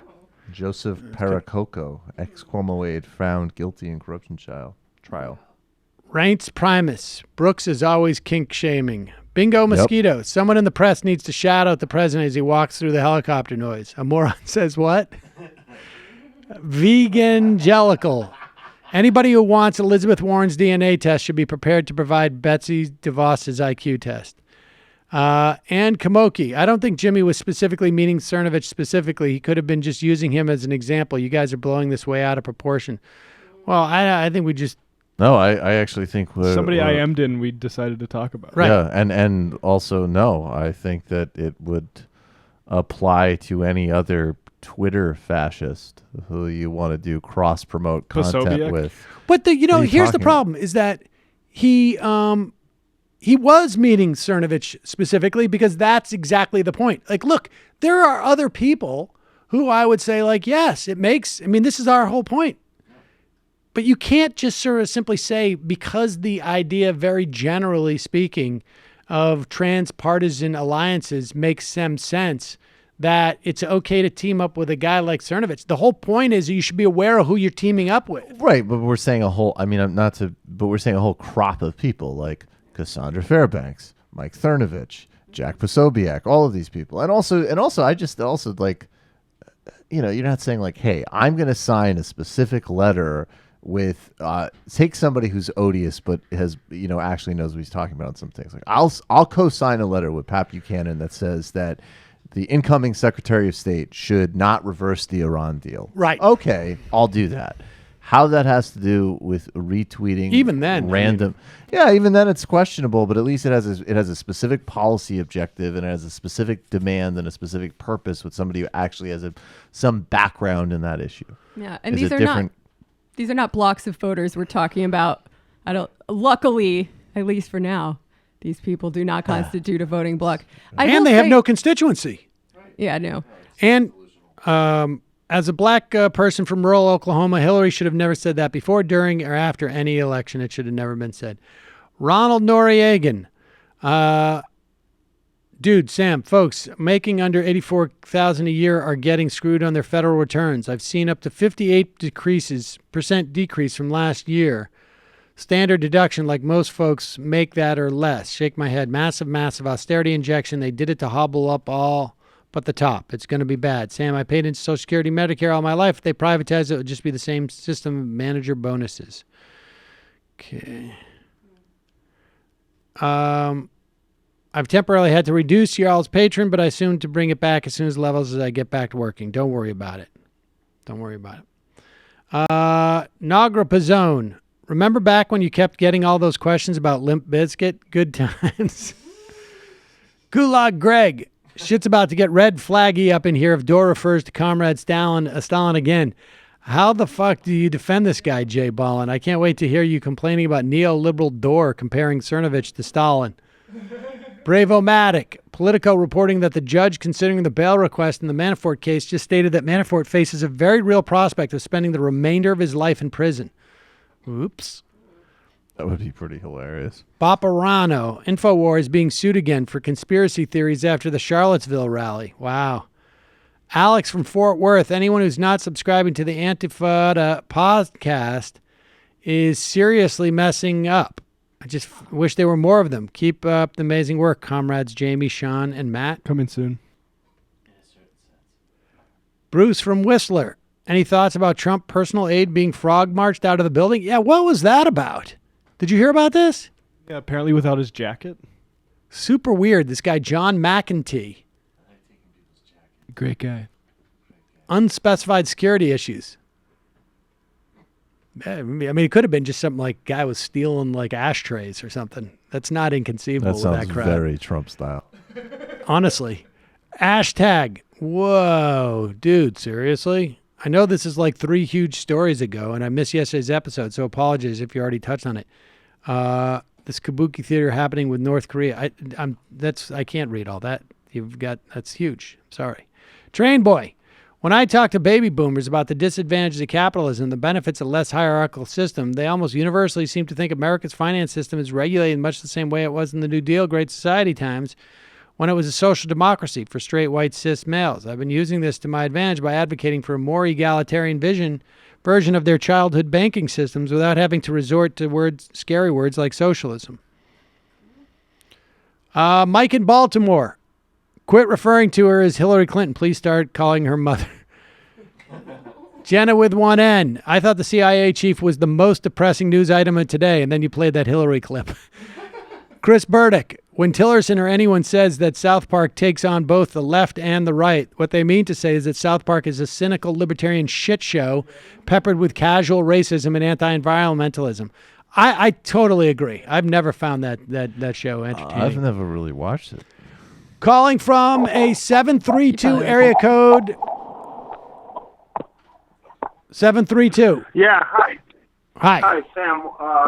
Short-time listener, first-time caller. How are you? Good. What are you calling on? Some type of strange device, or is it a phone? It's a both. It's a phone. Okay. Well, all right. Sounds better Is now. that better? Yeah, that's better. What's on your mind? Well, I was originally going to make a prank phone call calling myself Ronald Reagan because I don't like that caller. He talks too much. Yeah. But can you... but I heard something that was interesting. I'm very progressive, but I don't think Jordan Peterson is all that bad. To me, he makes good points. Can you outline the case against him? I'm sorry, can I just say one quick thing? Just to be clear here so we know what we're dealing with. Dislikes Ronald Reagan, likes Jordan Peterson. Major uphill battle hill. The caller... No, I understand. I get it. I understood. Well, I mean, the issue with Jordan Peterson, it seems to me, is that he is couching his misogyny into some type of like intellectual framework that suggests that white men are oppressed in our society, and there is absolutely no data to suggest that's the case. There's he also no data. cries too much. No, he's also a complete broader political illiterate. He is constantly attacking social safety nets and other needed policies to address inequality, and has even said things like they don't make a difference because inequality is like a perennial problem that goes back to the time of us being like lobsters, which is not true empirically. You can intervene and certainly address inequality. He doesn't see it as a problem. No, he if does. we're being really precise, he does see it as a problem. He was on Russell Brand. Yeah. He's like, I take this problem more seriously than the leftists, by which I mean I think nothing can be done about it, it's forever ingrained in human he's history. doing this sort of like it's an eternal problem mysticism to justify. And then what isn't an eternal problem is apparently having like endless kind of like emotional escalations about like petty campus problems that have almost no bearing on 99% of people's lives. Did that cover it? I guess so. I listened to him on God Sod show podcast. Okay. I'm still up in the air, but thank you for. I'll look into it more. Thank you very much. Appreciate the call. Again, calling from a 732 area code. Hello. Nice. Hello. I was caught off guard. I thought you called me before, but I'm glad I was able to get in.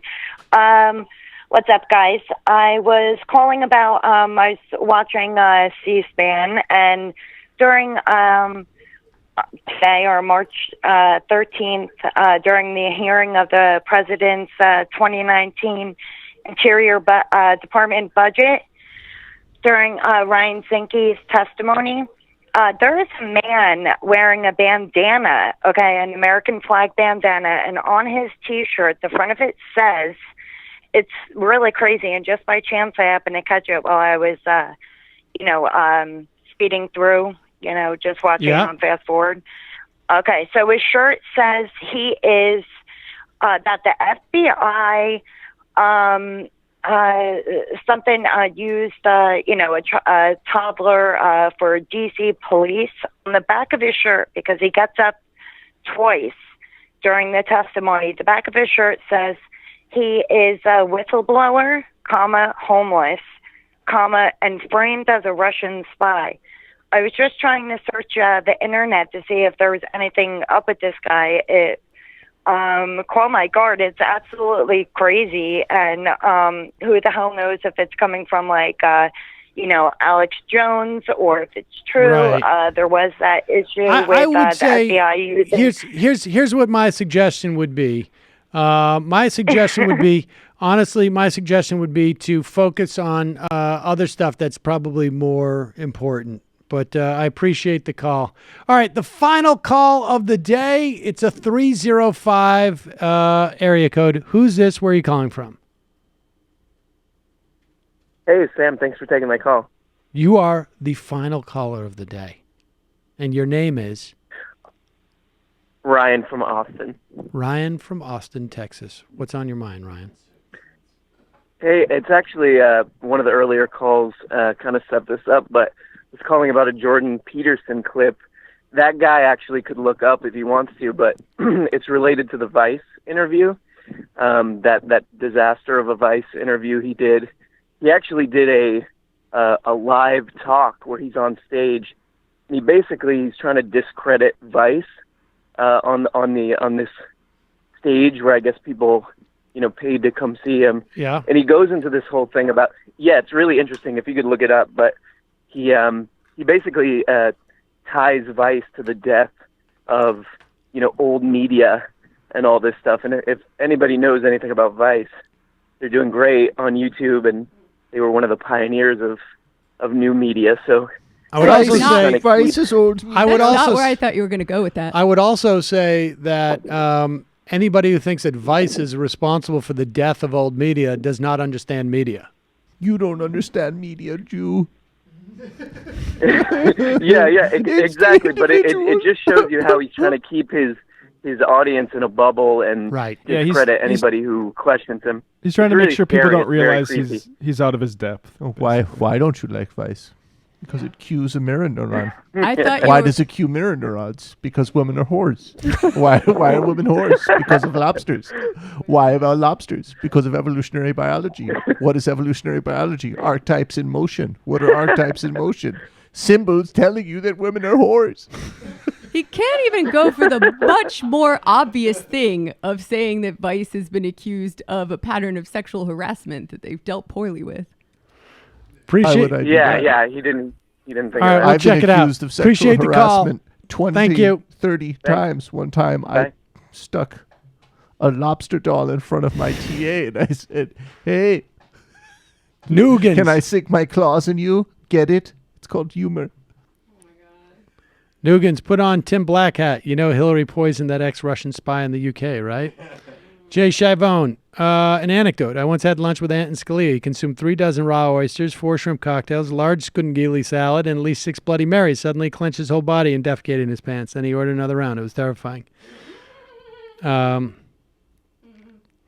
bungle.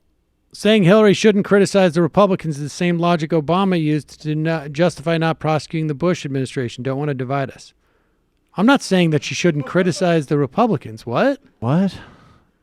I'm saying that I'm saying you don't attack a geographic region on the eve of that one region voting in a crucial election so that you don't put the onus on the Democratic candidate. I mean, mansplain much? Another Jew trying to silence me. First Bernie and now the Rachel Maddow guy. Well, fuck you. Fuck all of you. Fuck you. Mutt 1126. Hey guys, I'll be streaming my reaction to the Flinttown documentary on Netflix on my YouTube channel, Mutt 1126. Did you guys watch it? I tried to recommend Friday, but IMs were off. No, I didn't see it. Club La Poupée. That Stacey Dash interview is more cringeworthy than her interview on the Eric Andre show. She went on that show, really? I don't know. Damn. The DX Fool. Hi, folks. You know why the Trump administration populated with so many folks from failed state of Kansas like Pompeo, Chris Kobach, and Sam Brownback? Why isn't anyone talking about this year's war and Easter since Pesach starts on Good Friday this year? Oi. And all right, we'll take 3 more. Rand Paul's neighbor. I live in California's 44th, the district in which clueless actress Stacey Dash has launched her losing campaign. This is going to be a train wreck on roller skates. 44. Stacey Dash wasn't just in Clueless in the 95 movie. She was also in the Clueless TV series that followed. Strangely, the only person from the movie to reprise her role. And the Michael is doing awes off mic, which I want him to rescind. Final IM of the day. It looks like Bill I got to get a new soundboard. It looks like Bill Cosby slipped something to Stacey Dash before this interview. Oh, see you tomorrow. It might take all the strength I got to get to where I want, but I know somehow I'm gonna get there. I wasn't looking when I just got caught between the truth and the light bulb, but finding out won't make me feel any better. Yeah, I know the clock is ticking, but the meds are gonna kick in, and my pilot light shining bright.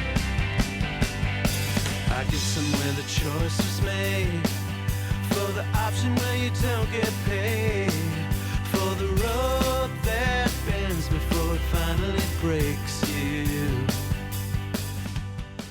Somehow I lost my drive between the